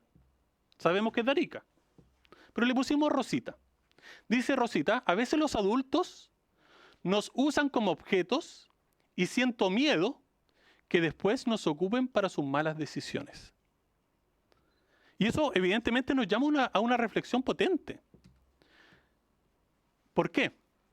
Porque cuando existe una utilización de la infancia y la adolescencia, yo me acuerdo, los niños primero en la fila, que estamos trabajando por la infancia, que estamos preocupados por la niñez y adolescencia, etcétera, etcétera, etcétera, pero después, ¿en qué se traduce? Si se va a traducir en un recorte presupuestario, evidentemente no estamos preocupados por la niñez y la adolescencia. Podemos estar preocupados de muchas otras cosas, pero del tema central, no. ¿Qué lo recomendamos? En la medida de nuestra humilde posición como dirigentes sindicales. Lo que podemos recomendar, señores diputados y diputadas, a través del presidente, lo que podemos recomendar es evaluar el impacto real de la reducción del presupuesto sobre el servicio de protección especializado. Es que ustedes puedan monitorear rigurosamente el cumplimiento de las metas comprometidas en materia de niñez, que ustedes puedan impulsar y tramitar con urgencia el proyecto de ley de cuarto turno para el sistema residencial que está en la dirección de presupuesto y que debe ser mejorado por el Ejecutivo. Fortalecer y profesionalizar el sistema de familias de acogida, creemos fervorosamente que es una buena política de Estado. Promover estándares legales de seguridad para trabajadores y niños, niñas, adolescentes en sistemas críticos. Y evaluar mecanismos de financiamiento plurianuales para asegurar la sostenibilidad del sistema. Y ustedes como Congreso son el garante para que estos recursos se efectivicen en la niñez y en la adolescencia. Nuestras conclusiones y compromisos. Las brechas de protección persisten y la necesidad de los niños, niñas y adolescentes aumentan aceleradamente. El subsecretario ya lo dijo. Y el crecimiento exponencial del sistema ya se lo indiqué. Lo que pasa es que no hemos crecido en sistema de dotación del servicio, más sí hemos crecido en nivel de necesidades de atención. Por lo tanto, lo que se proyectó en el año 2021 ya no sirve para el año 2026.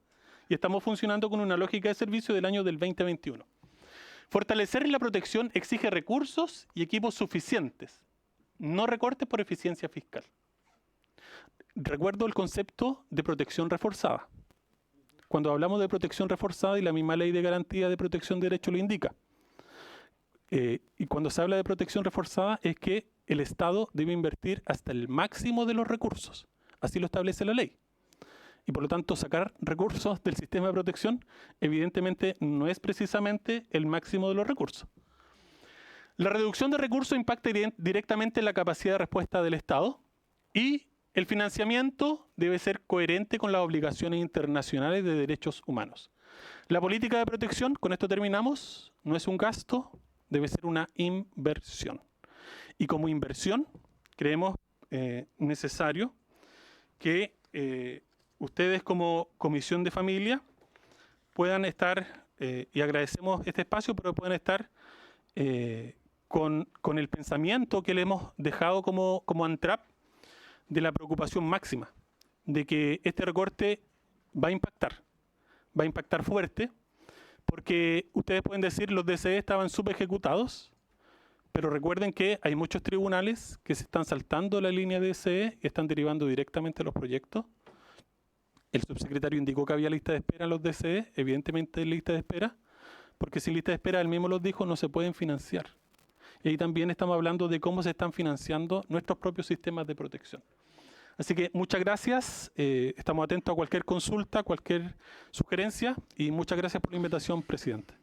Muchas gracias a ustedes, Felipe, Francisca. Vamos a pasar al tiro con ANFUSEPNA para poder después, aprovechen el espacio, ¿cierto? Y después podemos hacer las preguntas. Así que, don Nelson, por favor, micrófono todo suyo. Muchas gracias. Escuchamos atentamente.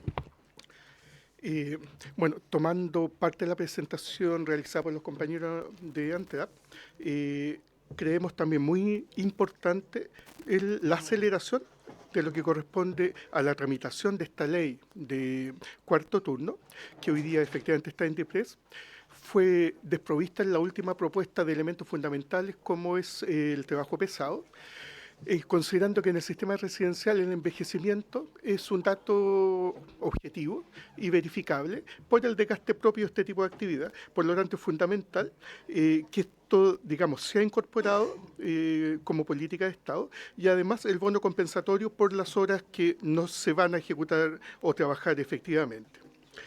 Y también la asignación de turno, que ha tenido una demora que resulta inexplicable para los compañeros del sistema, de los sistemas de turno, porque existe un grave deterioro en la remuneración por situaciones que están vinculadas a salud. Es decir, una persona que sufre una agresión en una residencia tiene un doble castigo.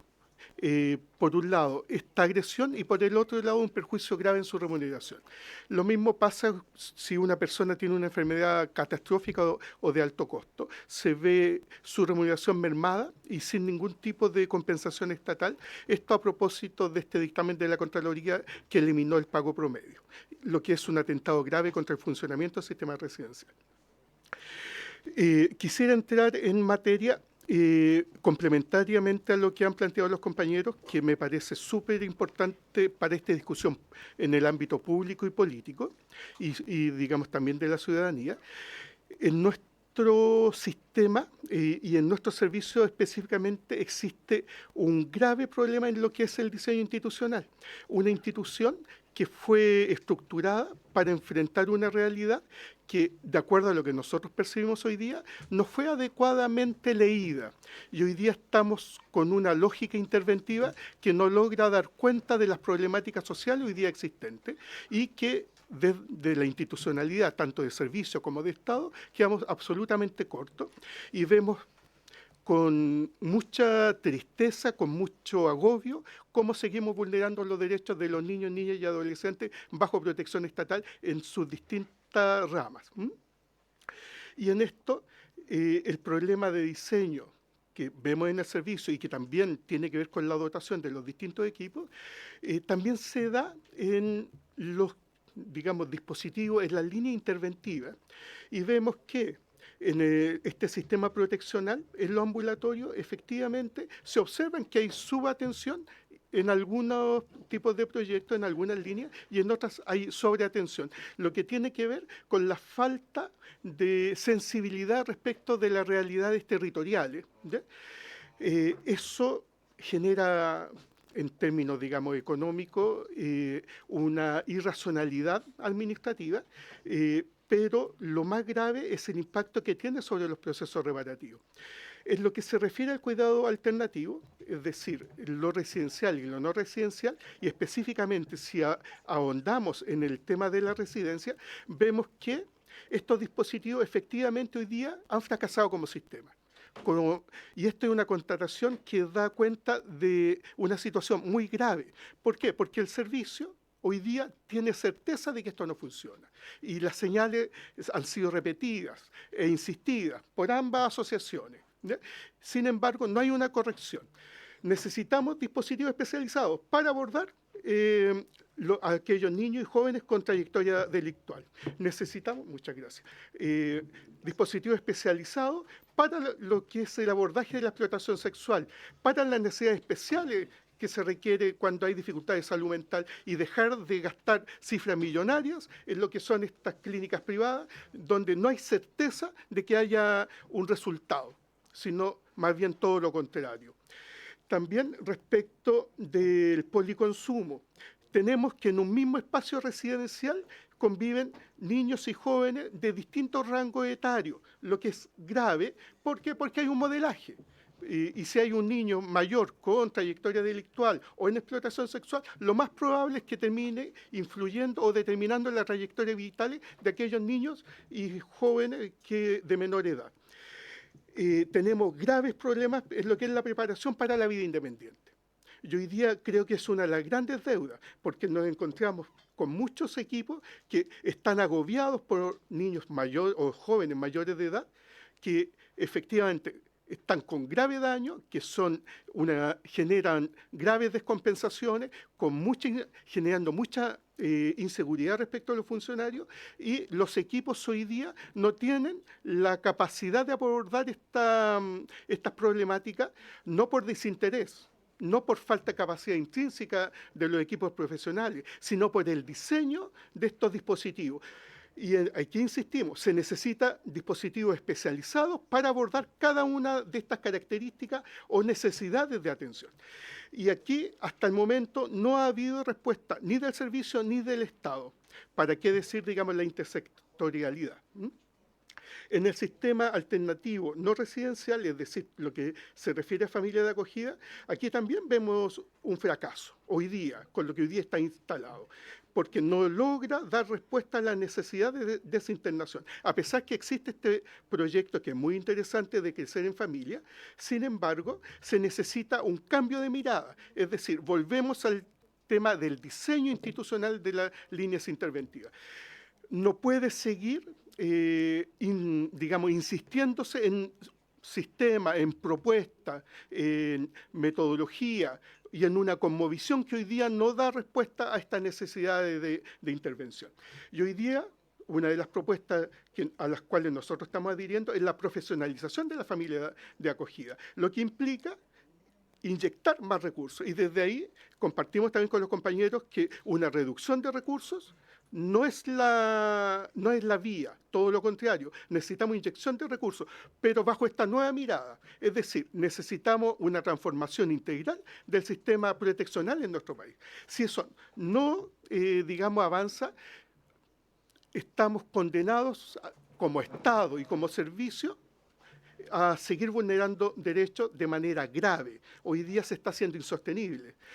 Como decía aquí Felipe, los niveles de violencia hoy día tienen el sistema absolutamente sobrepasado.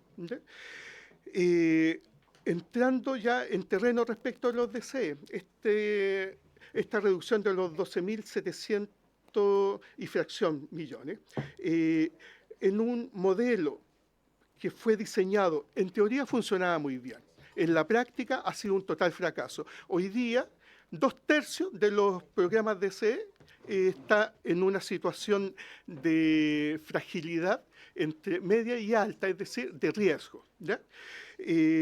Lo que es, en nuestra opinión, muy grave, ¿ya? Siendo que era la puerta de entrada para todo el sistema proteccional, es decir, un sistema que no está funcionando. Aquí ha habido una lógica bastante poco razonable en nuestra opinión. ¿Por qué? Porque tenemos que el año 2024 se redujeron del mismo sistema 11.500 millones, que fueron redistribuidos entre distintos proyectos ambulatorios. El 2025 se redujeron 12.450 millones, también de reasignación interna. Sin embargo, a pesar de esta reasignación interna, en esta ocasión se subió el presupuesto a 53.000 millones, ¿ya? Lo que es una alza considerable y lo que podría ser indicador de que este modelo podría tener una consistencia. Sin embargo, vemos que eso no ha sucedido, ¿ya? Hoy día el Estado, con este ajuste a través del decreto 331, rebaja del presupuesto 12.748 millones. Lo que uno puede leer que hay detrás de esto, hay un problema de financiamiento integral del modelo, ¿ya? Y la vía de compensación era a través de esta reasignación de CE. Debe llamarnos la atención el que hoy día existe un grave problema en lo que es nuestra institucionalidad. A este respecto podemos mencionar que el servicio tiene, de acuerdo a un estudio realizado por la Universidad de Chile en su Escuela de Ingeniería respecto al financiamiento de los programas, existe una excesiva concentración en la atribución de nuestros servicios. ¿Por qué? Porque al mismo tiempo es diseñador, ejecutor, fiscalizador, sancionador y evaluador. Es decir, es monstruosa las capacidades que tiene respecto de esto. Sin embargo, si es el mismo servicio el que diseña, pero el mismo servicio sanciona, hay un problema de incentivos perversos. ¿Por qué? Porque nos encontramos de que hay instituciones en las cuales se vulnera derechamente, y hay denuncia. Sin embargo, cuando nosotros relevamos estos temas, tiende a minimizarse o ocultarse situaciones. Entonces, ¿por qué? Porque hay un argumento recurrente. Nos vamos a quedar sin oferta. Es decir, sigue siendo un problema de diseño y un problema de recursos. ¿Por qué? Porque el Estado chileno, a través del servicio, no está priorizando la calidad, entendida la calidad, como el efecto o el resultado de los procesos interventivos. Hoy día nosotros pagamos por intervenciones, y hay ciertas intervenciones que están categorizadas. Sin embargo, hoy día no se mide el impacto. ¿Por qué? Porque si estas intervenciones efectivamente no dan cuenta de las necesidades del plan de intervención individual del niño joven, efectivamente vamos a un fracaso en ese proceso. Y entendemos que debe hoy día priorizarse el impacto, el resultado, que es la única forma de hacer eficiente la inversión. Porque efectivamente coincido con Felipe, esto no es gasto, esto es inversión. Y hoy día el servicio tiene que asegurar condiciones de financiamiento basales. Es decir, si se mantiene esta lógica subsidiaria en que el Estado dice, yo, digamos, financio una parte y el organismo colaborador debe financiar lo restante, estamos con un problema grave. ¿Por qué? Porque tenemos diferencias en la ejecución que son abismantes. Es decir, la inversión que ocurre en la administración directa es diametralmente distinta a la que existe en la administración derivada a través de organismos colaboradores. Y también podemos decir que, dependiendo de la holgura financiera que tenga la institución, también vamos a tener estándares de calidad distintos. Y eso a nosotros nos parece que es atentatorio contra la política pública de restitución de derechos y de protección. ¿Por qué? Porque un niño, un joven que es atendido por el Estado debe tener un mismo estándar. Debe haber además, y en esto, digamos, coincidimos también con lo que plantea el estudio, debe haber además una sensibilización respecto de las características culturales y territoriales que existen en cada región. Y eso hoy día está extremadamente centralizado. Desde un escritorio del nivel central se determina lo que va a pasar en Arica y Parinacota o en Porvenir, en Magallanes. Eso a nosotros nos parece que es absolutamente desproporcionado y debe avanzarse en una descentralización efectiva en lo que es la ejecución de las políticas públicas y también en cuanto a la participación en los diseños. Hoy día debemos avanzar hacia otro estándar y ese otro estándar implica una democratización interna en la toma de decisiones. Por lo tanto, nuestra invitación es que esta discusión se centre efectivamente en el resultado y en la ejecución de las políticas, pero por sobre todo que hoy día se centre en la pertinencia de los diseños y en la pertinencia del financiamiento. Vamos a seguir condenando a los niños y jóvenes a distintos estándares, vamos a preocuparnos de pagar la intervención, vamos a preocuparnos de, en función de esta lógica subsidiaria, vamos a permitir que sigan contratando profesionales con poca experiencia para poder financiarse, o vamos a exigir, como es lo que estaba declarado en lo que es el diagnóstico clínico especializado, en profesionales de alta calidad que fueran capaces en un solo informe de poder establecer, definir, digamos, detectar lo que son las condiciones de vulneración de un niño joven, y además hacer el plan de intervención que debería ser el orientador del proyecto al cual va a ser derivado. Eso como objetivo era muy interesante. Sin embargo, eso hoy día no funciona. Y hoy día hay una judicatura que no confía en este sistema y por eso se da ese proceso de derivación directa. Y hoy día, además, debemos establecer otro tema que tiene que ver con el monitoreo y evaluación de la oferta. Hoy día tenemos que, en las regiones más grandes, nuestro servicio ha renunciado a esa función. Estos equipos están destinados a lo que se llama la asignación de cupo, es decir, llega una solicitud de tribunales y tienen que poder definir, de acuerdo a una cierta evaluación, dónde tienen que irse. Y la sensibilización respecto del comportamiento de la oferta se ha abandonado. Es decir, el servicio, asimismo, se dijo, no es importante que yo monitoree y evalúe. Y eso nos parece extremadamente grave. Y esta es una interpelación también a nuestra actual administración y esperamos que esto se corrija porque no puede seguir así. Eso, muchas gracias. Muchas gracias, don Nelson. Reitero también mi agradecimiento a ANTRAP. Si uno pudiera, vamos a notar, si uno pudiera hacer una especie de postura ecléctica entre la exposición del subsecretario y de las asociaciones, o puntos no controvertidos, por así decirlo, es bien impresionante, porque estamos todos de acuerdo en que se necesita más plata, ¿ya? Y eso no es novedad. Pero por otro lado, también es bien impresionante que estamos de acuerdo en que la plata siempre se podría haber gastado mejor. O sea, los puntos de mejora que propone el Ministerio eran precisamente cosas que se podrían haber aprovechado bien para la reconducción, eventualmente, ¿cierto?, de recursos. Y es lamentable, ¿cierto?, que ese reajuste, por así decirlo, no se haya hecho a tiempo, cuando efectivamente durante todo el año pasado y el año anterior también veíamos en esta comisión que efectivamente aumentaban las listas de espera, no mejoraban las condiciones ni para los niños ni para los funcionarios, etcétera.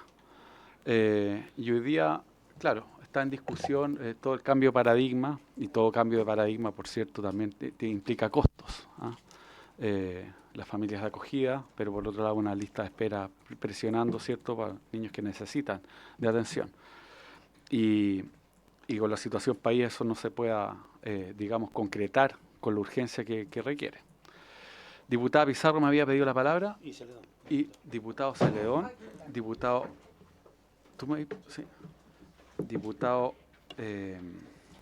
Celedón, no. Diputado Cast, diputado Valenzuela. ¿Cierto? ¿Nadie más? Diputada Pizarro. Sí. Yo no le voy a hacer consulta a los dos invitados, solo les quiero agradecer a las asociaciones. A mí me parece brutal lo que estamos escuchando. No es nueva, no es de este gobierno, no es del anterior. Teníamos el Sename y todos rasgamos vestiduras y yo les escuché a ambos y es como, me decía la diputada Frías, por usted medio presidente, es como volver a los años 30, con un entendimiento brutal de lo que es la protección a la infancia, lo quiero decir. Se terminó con el Sename porque se supone que íbamos a ser capaces de hacernos cargo de los dolores que este Estado le provoca a las infancias, a las niñeces y adolescencias. Y estamos haciendo nada.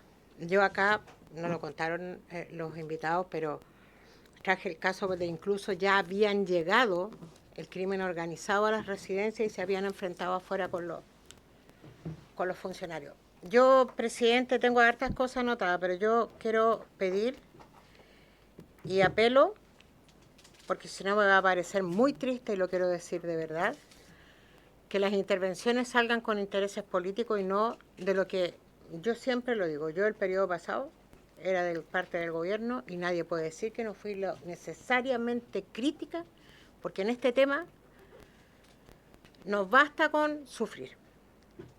Aquí tenemos que resolver. Yo lo primero que quiero decir, esos suspiros siempre han estado, porque es terrible escuchar estas cosas. No, es que es así. Pero no sirve que salgamos de acá mal, no sirve. A mí me da hasta culpa decir que me siento mal porque yo no lo veo. Yo he ido a los centros de distintas características, sé que aquí varios han ido, y es doloroso, Más allá de que los funcionarios, los trabajadores y trabajadoras hagan todo el esfuerzo porque esto mejore.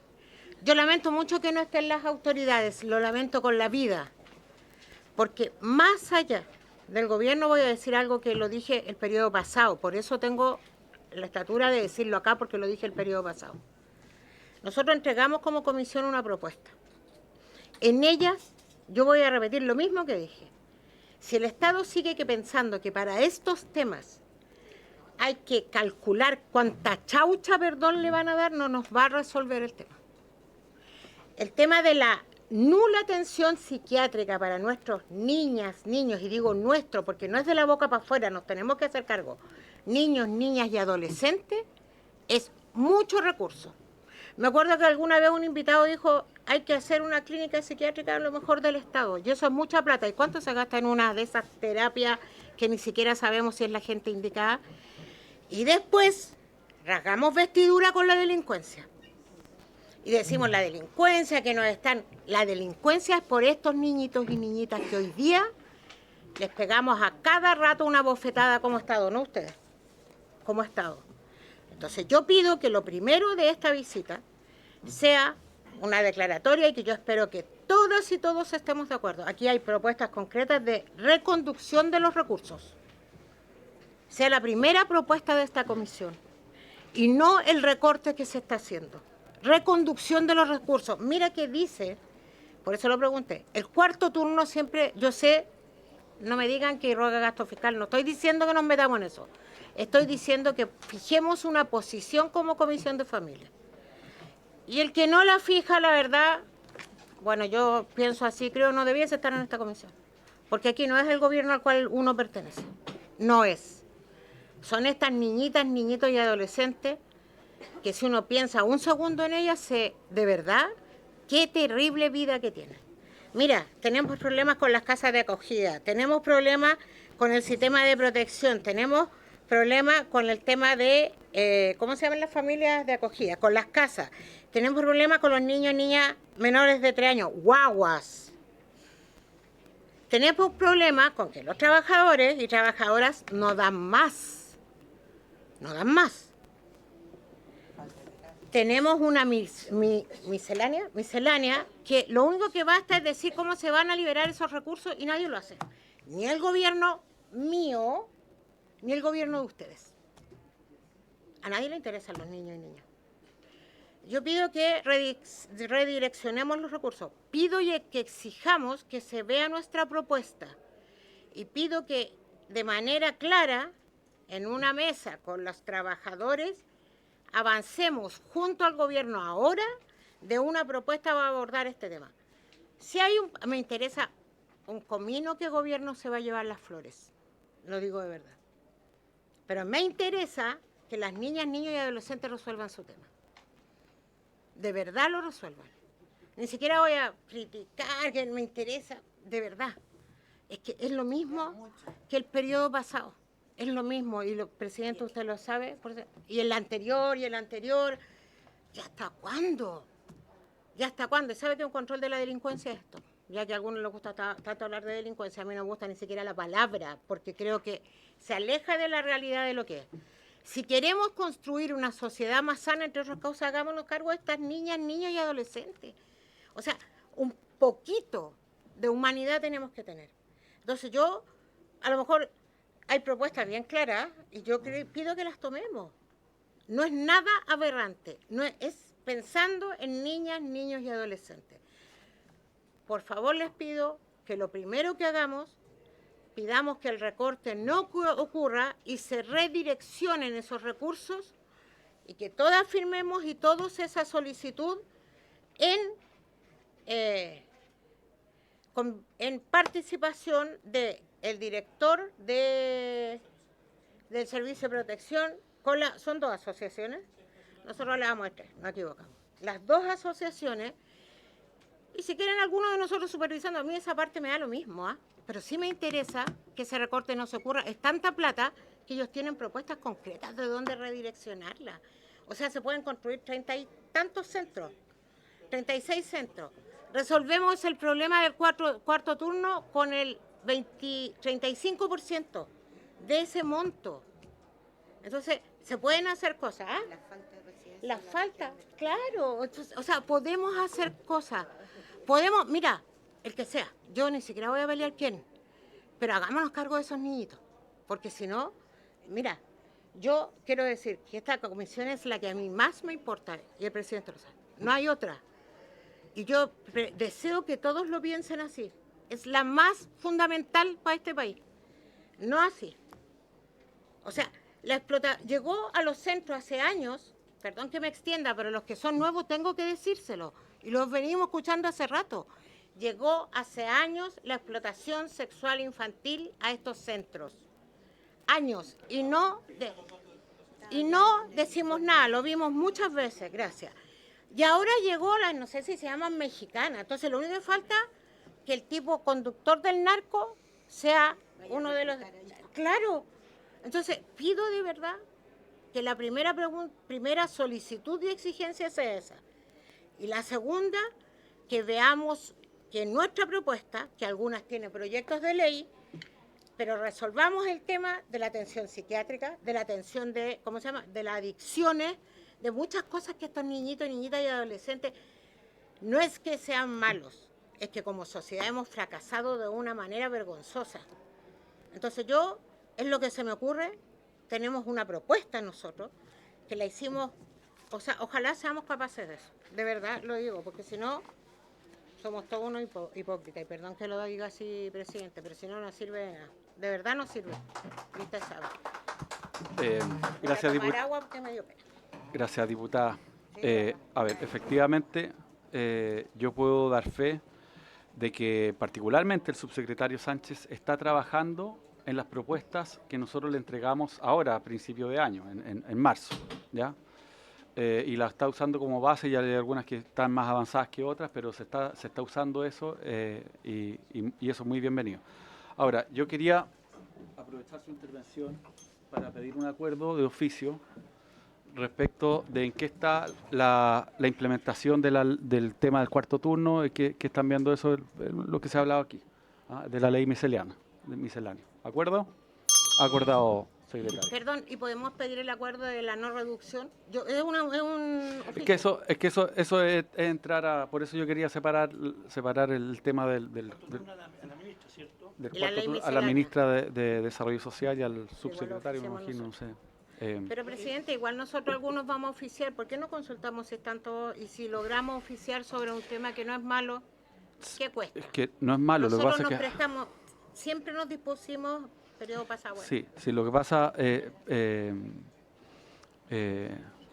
diputada, es que efectivamente hay muchas razones por las que están haciéndose los reajustes, y todos los reajustes son dolorosos, y decir... Pero no para los niños y niñas, no, es que Sí, ahí no, ese es el tema de fondo, en salud, presidente, en educación, ¿Ah? en tantas cosas, digamos. Sí. Sí, pero sería distinto si lo hiciéramos como comisión. Entiendo, pero por eso es que pedimos el tema de la implementación del cuarto turno como señal concreta, digamos, de las cosas que efectivamente esta comisión tiene un acuerdo unánime, ¿ya? En los otros siempre van a haber matices. Pero pregúntelo para saber quiénes no y quiénes sí. No está de más, es lo único Lo que pasa es que pido. para un acuerdo se necesita unanimidad. Por eso quiero ¿De oficio? preguntar. ¿Puede ser por mayoría? O sea, ya se tomó este acuerdo. Podemos tomar el otro por mayoría. ¿Toman otro acuerdo o lo complementan ¿Sí? por unanimidad? ¿O tomamos otro acuerdo? Por mayoría, Sí, si lo único. claro, es tema aparte que es iniciativa exclusiva del Ejecutivo, Pero del eso, control no de los estamos recursos. proponiendo un proyecto de ley. No, pero estamos hablando... Estamos hablando Yo no estoy precisamente... pidiendo algo que es ilegal, estoy pidiendo que se tome un acuerdo de redireccionar, perdón, presidente, de redireccionar los recursos y no hacer el recorte. Sí, insisto. Y eso creo que podría preguntarlo, presidente, y el Diputada, que no quiere, sí. no quiere, y el que Sí, quiere lo sí, pasa pero que a lo menos hay que preguntarlo. Yo puedo preguntar aquí quién está de acuerdo con la reducción o con la reconducción, pero todo tiene matices. Entonces, incluso la redacción va a decir en qué punto y de qué manera. Por lo tanto, no es una señal concreta de esta comisión el tema de apuntarlo en ese sentido, porque Presidente, tiene apagado el micrófono. No está prendido. La exposición del subsecretario, la exposición de Antrapi y de Anfusepna, todas tienen sus puntos desarrollados, y nosotros, así como para pedir un acuerdo, lo que podríamos hacer es que yo le pido que pida el acuerdo. Yo como diputada integrante de esta comisión tengo derecho a pedir que se pida un acuerdo para enviar un oficio al gobierno, al presidente particularmente, o al ministro, muchas gracias, que señale que esta comisión solicita que se reconduzcan los dineros y no se haga el recorte, y que posteriormente resuelvan junto a las asociaciones cuál es el sentido. Eso lo estoy pidiendo Perdón, presidente, lo voy a decir, pero no lo estoy consultando. Yo le estoy Sí, pidiendo que sí, usted lo está bien. pregunte. Y yo, cada cual se hará y yo- cargo de está, lo que diga. está muy bien, sí, lo que pasa es que ahí ya, por ejemplo, puso un elemento, que el ministro lo resuelva con las asociaciones. Entonces que lo haga solo, ¿Se entiende, sáquenlo. no? Por eso le digo, Sáquenlo, todo pero tiene más. pregúntelo. Ahora, lo vamos a hacer. Lo que yo les podría proponer es que la Secretaría redacte un oficio para que la próxima semana nosotros lo enviemos, No, con más porque- detalles. ¿No? No. Diputado Lorca. Sí. Ah, no alcanzo aquí. A ver si con este... Sí. Sí. No, presidente, por su intermedio, está bien, uno puede solicitar muchas cosas y me parece de toda lógica. A mí lo que me complica es que la colega lo ponga en términos de buenos y malos. Hace un rato hizo una señal como quien se negara a esto puede salir de esta comisión. No, todos los que estamos en esta comisión es porque nos interesa mucho la infancia. Yo estoy recién electo y hace casi 3 meses recién en ejercicio y he estado recorriendo la OLN, recorriendo residencias, conociendo la realidad de la infancia porque me interesa, porque me importa, por eso estoy en esta comisión. Y ponerlo, insisto, en estos términos de buenos y malos no me parece que sea conducente a poder llegar a un punto de equilibrio, a poder avanzar como comisión. Yo agradezco mucho ambas exposiciones de los funcionarios porque a uno le esclarecen mucho, además la presentación que nos la enviaron también la Secretaría por su intermedio, nos ayuda mucho a tener cifras porque uno va contrastando, va mirando, va escuchando también la exposición del subsecretario. Entonces, en ese sentido, creo que no ayudaría en ese caso y yo creo que el sentido, y usted misma, diputada Pizarro, por su intermedio, lo ha dicho siempre, el ánimo de esta comisión siempre ha sido llegar a consenso, avanzar en conjunto, porque a todos nos importa, nadie quiere, o sea, todos queremos lo mejor para los niños de nuestro país. Efectivamente estamos en una situación fiscal muy desmejorada y las causas son múltiples y todos tendremos opinión al respecto. Y en ese sentido, efectivamente, hemos visto a una ministra y a un subsecretario que ha venido, al menos el subsecretario además de Niñez, de quien comprende estos asuntos más específicamente, ha estado siempre disponible a venir, a hablar, a escuchar, a responder. Entonces, no veo un ánimo distinto, sino que un ánimo de avanzar, un ánimo de poder mejorar, un ánimo de ver en la situación fiscal que hoy día hay, ¿verdad? Y con lo que se ha dicho y con el fortalecimiento de las familias de acogida, de los programas. O sea, veo un ánimo propositivo hacia la infancia en nuestro país y no creo que un oficio de este tipo, que por lo demás podríamos eventualmente votarlo, pero estamos recién acabamos de ver las exposiciones, que insisto, me parecen muy plausibles y me ayudan muchísimo a ampliar el panorama de lo que está sucediendo hoy día con la situación compleja, más que compleja, y como lo decía también Felipe por su intermedio, ya la palabra crisis se queda corta, ¿verdad? Pero al menos tomémonos una semana para ver los números, para ver efectivamente, y no lo hagamos tan, digo yo, a tonta y a loca. Y otra vez, y con esto termino, en esta lógica no de bueno y malo, o sea, estamos, insisto, todos acá porque nos interesa mucho la infancia en nuestro país y la idea es que ojalá en conjunto podamos avanzar por mejorar la vida a estos miles de niños que están sufriendo en nuestro país y que, bueno, cada uno de nosotros lo hemos podido constatar de distintas maneras en distintos momentos. Eso, presidente. Gracias, diputado. Yo voy a tomar el acuerdo de la solicitud de oficio de la diputada Pizarro al final de la sesión, que quedan pocos minutos más, precisamente para que los diputados que habían pedido la palabra, el diputado Celedón, el diputado Cast, el diputado Valenzuela, puedan hacer las observaciones, preguntas que tenían con las asociaciones. ¿Ya? Y diputada Naranjo. Ya. Diputado Celedón. Tenemos.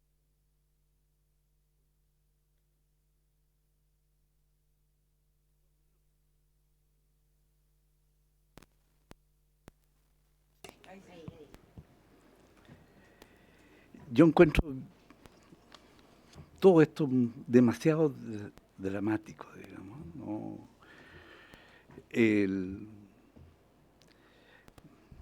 Decían ustedes que el Estado ha fracasado.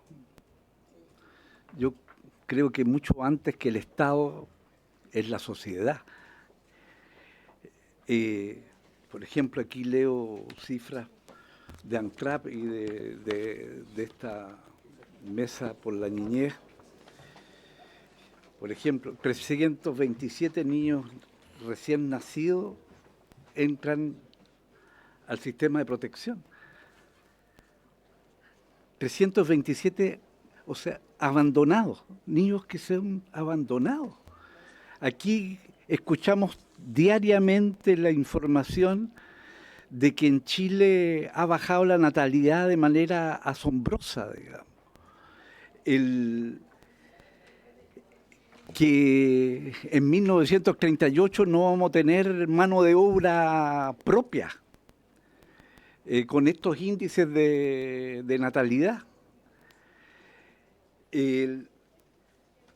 Entonces, algo pasa en nuestra sociedad, digamos, y quizás en la sociedad que nos trasciende, nuestra frontera, que estamos viviendo una situación atroz. No podemos normalizar el abuso sexual a los niños, y menos en residencias, digamos. Aquí los promedios que tengo un trabajo de ANCRAP son terribles. Entonces, el presidente de ANCRAP, Felipe, citó a Rosita.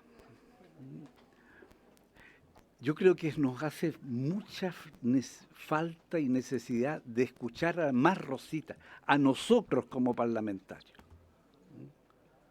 No solo a los dirigentes, porque, con todo respeto, si el Sename fracasó, no vamos por mejor camino, al parecer, por las estadísticas. Y no es un tema solo de presupuesto, es un problema de espiritualidad, de cultura. ¿Qué pasa? Los niños son sagrados. Y esta comisión se llama familia. Y lo que caracteriza a la familia son los padres y los niños, el amor. Entonces, tenemos tremendos desafíos como comisión, presidente. A mí realmente me duele y me angustia mucho, y creo que tenemos que hacer un esfuerzo gigantesco en ser capaz de nosotros defender a nuestros niños. Porque algo pasa. Fíjese que no hay ningún programa en toda la televisión, en todos los medios de comunicación que hablen sobre el problema de los niños. Nadie tiene conciencia de la gravedad y de la enorme cantidad de niños afectados por nosotros los adultos, por alguien. Tenemos que llamar y tocar todas las puertas para poner término a esto.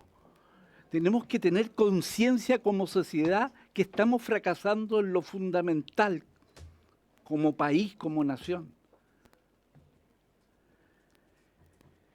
Por eso creo que, no sé,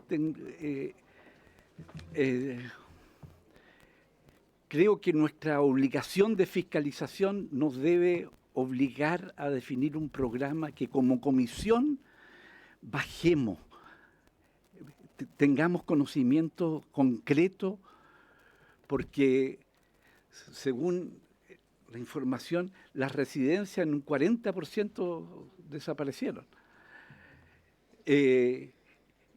Los únicos programas razonables serían que familias de acogida, pero para eso la sociedad, el Estado, y en ese sentido el Estado, los ministerios, tiene que llamar al conjunto de la sociedad a acoger a los niños por parte de familias. Entonces, creo que estamos mal, muy mal como país. Y creo que si hay algún recorte, sin perjuicio que no comparto las visiones del ministro Quirós, la realidad que no comparto casi nada fuera de la voluntad de crecimiento que por cierto, pero no es mi visión pero el recorte a los niños resulta más agraviante atendida esta situación. Y yo creo, y yo llamo a que nuestra comisión juegue un rol, porque aquí, independiente, en esta pluralidad veo una gran unidad. Y eso es un bien en esta sociedad. Hay respeto entre todos, hay voluntad de poner efectivamente, como lo dice la diputada, a los niños en el centro. Y eso es, si nosotros hiciésemos ese esfuerzo que nos permitiese trasladar para conocer en concreto la realidad de toda esta institucionalidad existente, podría ser un aporte importante para nuestra sociedad. Me limito porque ya parece que suena Gracias, diputado. ¿Acuerdo para extender la sesión 5 minutos? ¿Para tomarlo de acuerdo? Diputado Cast. Ahí sí. Muchas gracias, presidente, y quiero decir que comparto gran parte de la reflexión del diputado Celedón por su intermedio, porque efectivamente, como dice don Roberto por su intermedio, los niños son sagrados. Y eso es una realidad que también nosotros tenemos que tener todo presente, de que es la voluntad de cada uno de los que está acá. Entonces, ir antagonizando no contribuye a ese espíritu que se ha podido ir construyendo. Saliendo del punto, yo tengo un par de preguntas para los presidentes de ANTRAP y ANFUSEPNA. La primera tiene que ver con la ley de garantías, que ustedes decían que es un león sin dientes. Ahí, ¿qué herramientas creen ustedes que se podrían incorporar, implementar, para que efectivamente sea una ley que tenga una aplicación práctica y que no sea letra muerta? Y por otro lado, ustedes también que conocen el sistema y que ponían ahí en la presentación de que el uso ineficiente de los recursos genera consecuencias irreversibles. Hoy día, dentro del sistema, ¿dónde hay uso ineficiente de los recursos que se podrían aprovechar mejor? ¿Qué programas no están cumpliendo el fin que debiesen cumplir, que se están quedando cortos? Y en esa misma línea, las subejecuciones que existen dentro de la parrilla programática, ¿a qué se deben? ¿Por qué existen? Si es que hoy día el tema de los recursos también que se está discutiendo es tan relevante, ¿por qué está ese espacio de subejecución? Para entender un poco el trasfondo. Me quedo con eso para poder darle también tiempo de respuesta. Gracias, presidente. Diputado Valenzuela, muy brevemente para que alcance. No sé, la diputada tiene un varios, va a guardarlo la otra semana.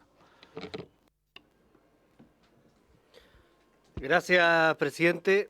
Mire, yo entiendo la buena disposición en general que hay en esta comisión, y yo la verdad es que no soy de las personas que cree que esto se divide entre buenos y malos, pero estamos en política y aquí lo que hay que evaluar son acciones. Y más allá de las palabras, que hay acciones que se han tomado. Mire, yo puedo entender que existe una mala percepción de determinadas políticas, de que se haya comprado más ajuar que la cantidad de niños que está naciendo. Yo eso lo logro entender y es discutible y no hay problema. Lo que es incomprensible es que con la situación que hoy día afecta a nuestros niños y a nuestras niñas, yo anoté aquí, al menos 16.000 millones de pesos van a salir del sistema de protección de niños y se van a ir fuera. Porque eso es el dato de la realidad. No es que vamos a hacer programas más eficientes, no, los vamos a sacar. O sea, de una situación ya desmejorada, el gobierno ha tomado la decisión de sacar al menos 16.000 millones de pesos para sacarlo fuera del sistema de protección. Y ese es un dato. Entonces, hay que tener además claridad. ¿Sabe lo que pasa, presidente? Que estuvimos mirando una cifra. la pobreza en Chile tiene cara de niñez. Y esto no son palabras. El 25% de los niños son pobres en este país. El 25%. No van a salir con el cuento que son flojos, que tienen que tener más esfuerzo y más mérito, levantarse más temprano. Son niños. O sea, eso es responsabilidad de la sociedad. Y de esos, 445.000 viven en extrema pobreza. Y cuando uno mira esta discusión, evidentemente de que estas políticas, de lo que estamos discutiendo, están focalizados especialmente en estos niños. Entonces es incomprensible lo que hoy día estamos viendo. Y yo no entiendo que hay poco tiempo, presidente, pero no podemos tratar este tema independiente de lo que está pasando con el tema del famoso proyecto de reconstrucción. O sea, aquí lo que se está haciendo con esto es hacer caja. Y esto no tiene la culpa aquí los subsecretarios que han venido, ni la propia ministra, que la podemos oficiar.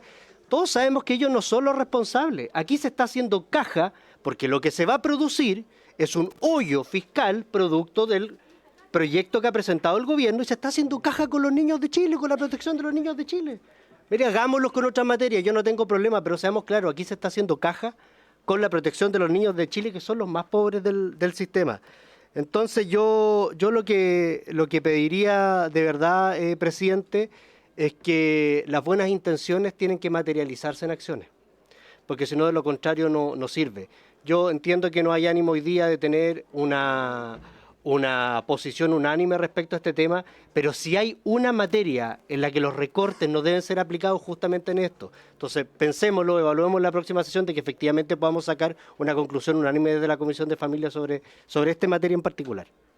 Bueno, al respecto tengo una propuesta de viabilidad del oficio. Lo que podemos hacer es pedirle a la ministra de Desarrollo Social y exigirle, quizás también es el tono de la redacción, al ministro de Hacienda que reconsidere la destinación de recursos para el sistema de protección social. Lo que se está reajustando, reconsidere, digamos, ese reajuste. No sé si en ese sentido todos podrían estar de acuerdo. ¿Me permite? Explicámoselo al ministro Quiroga.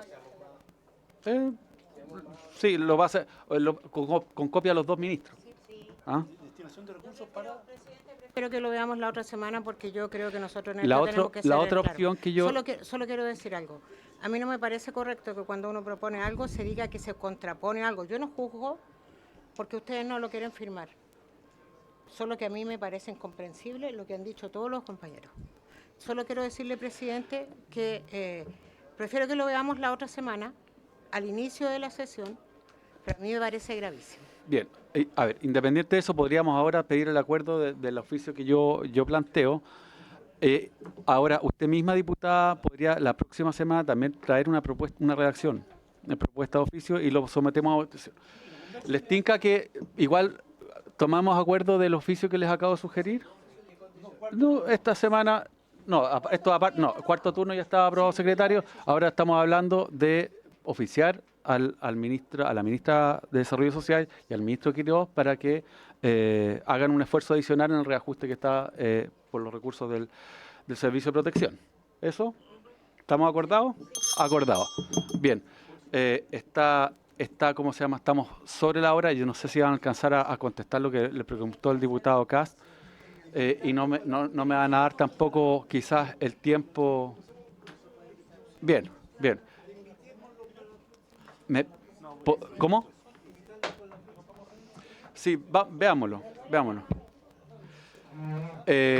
Pueden, claro, responder directamente, por escrito eventualmente. Eso, se les invita a responder por escrito la pregunta del diputado Kast. Y mejor, y además se da cuenta y se le entrega a toda la comisión también. Bien, pues, muchas gracias. No habiendo más temas en tabla, se levanta la sesión. Diputado, presidente.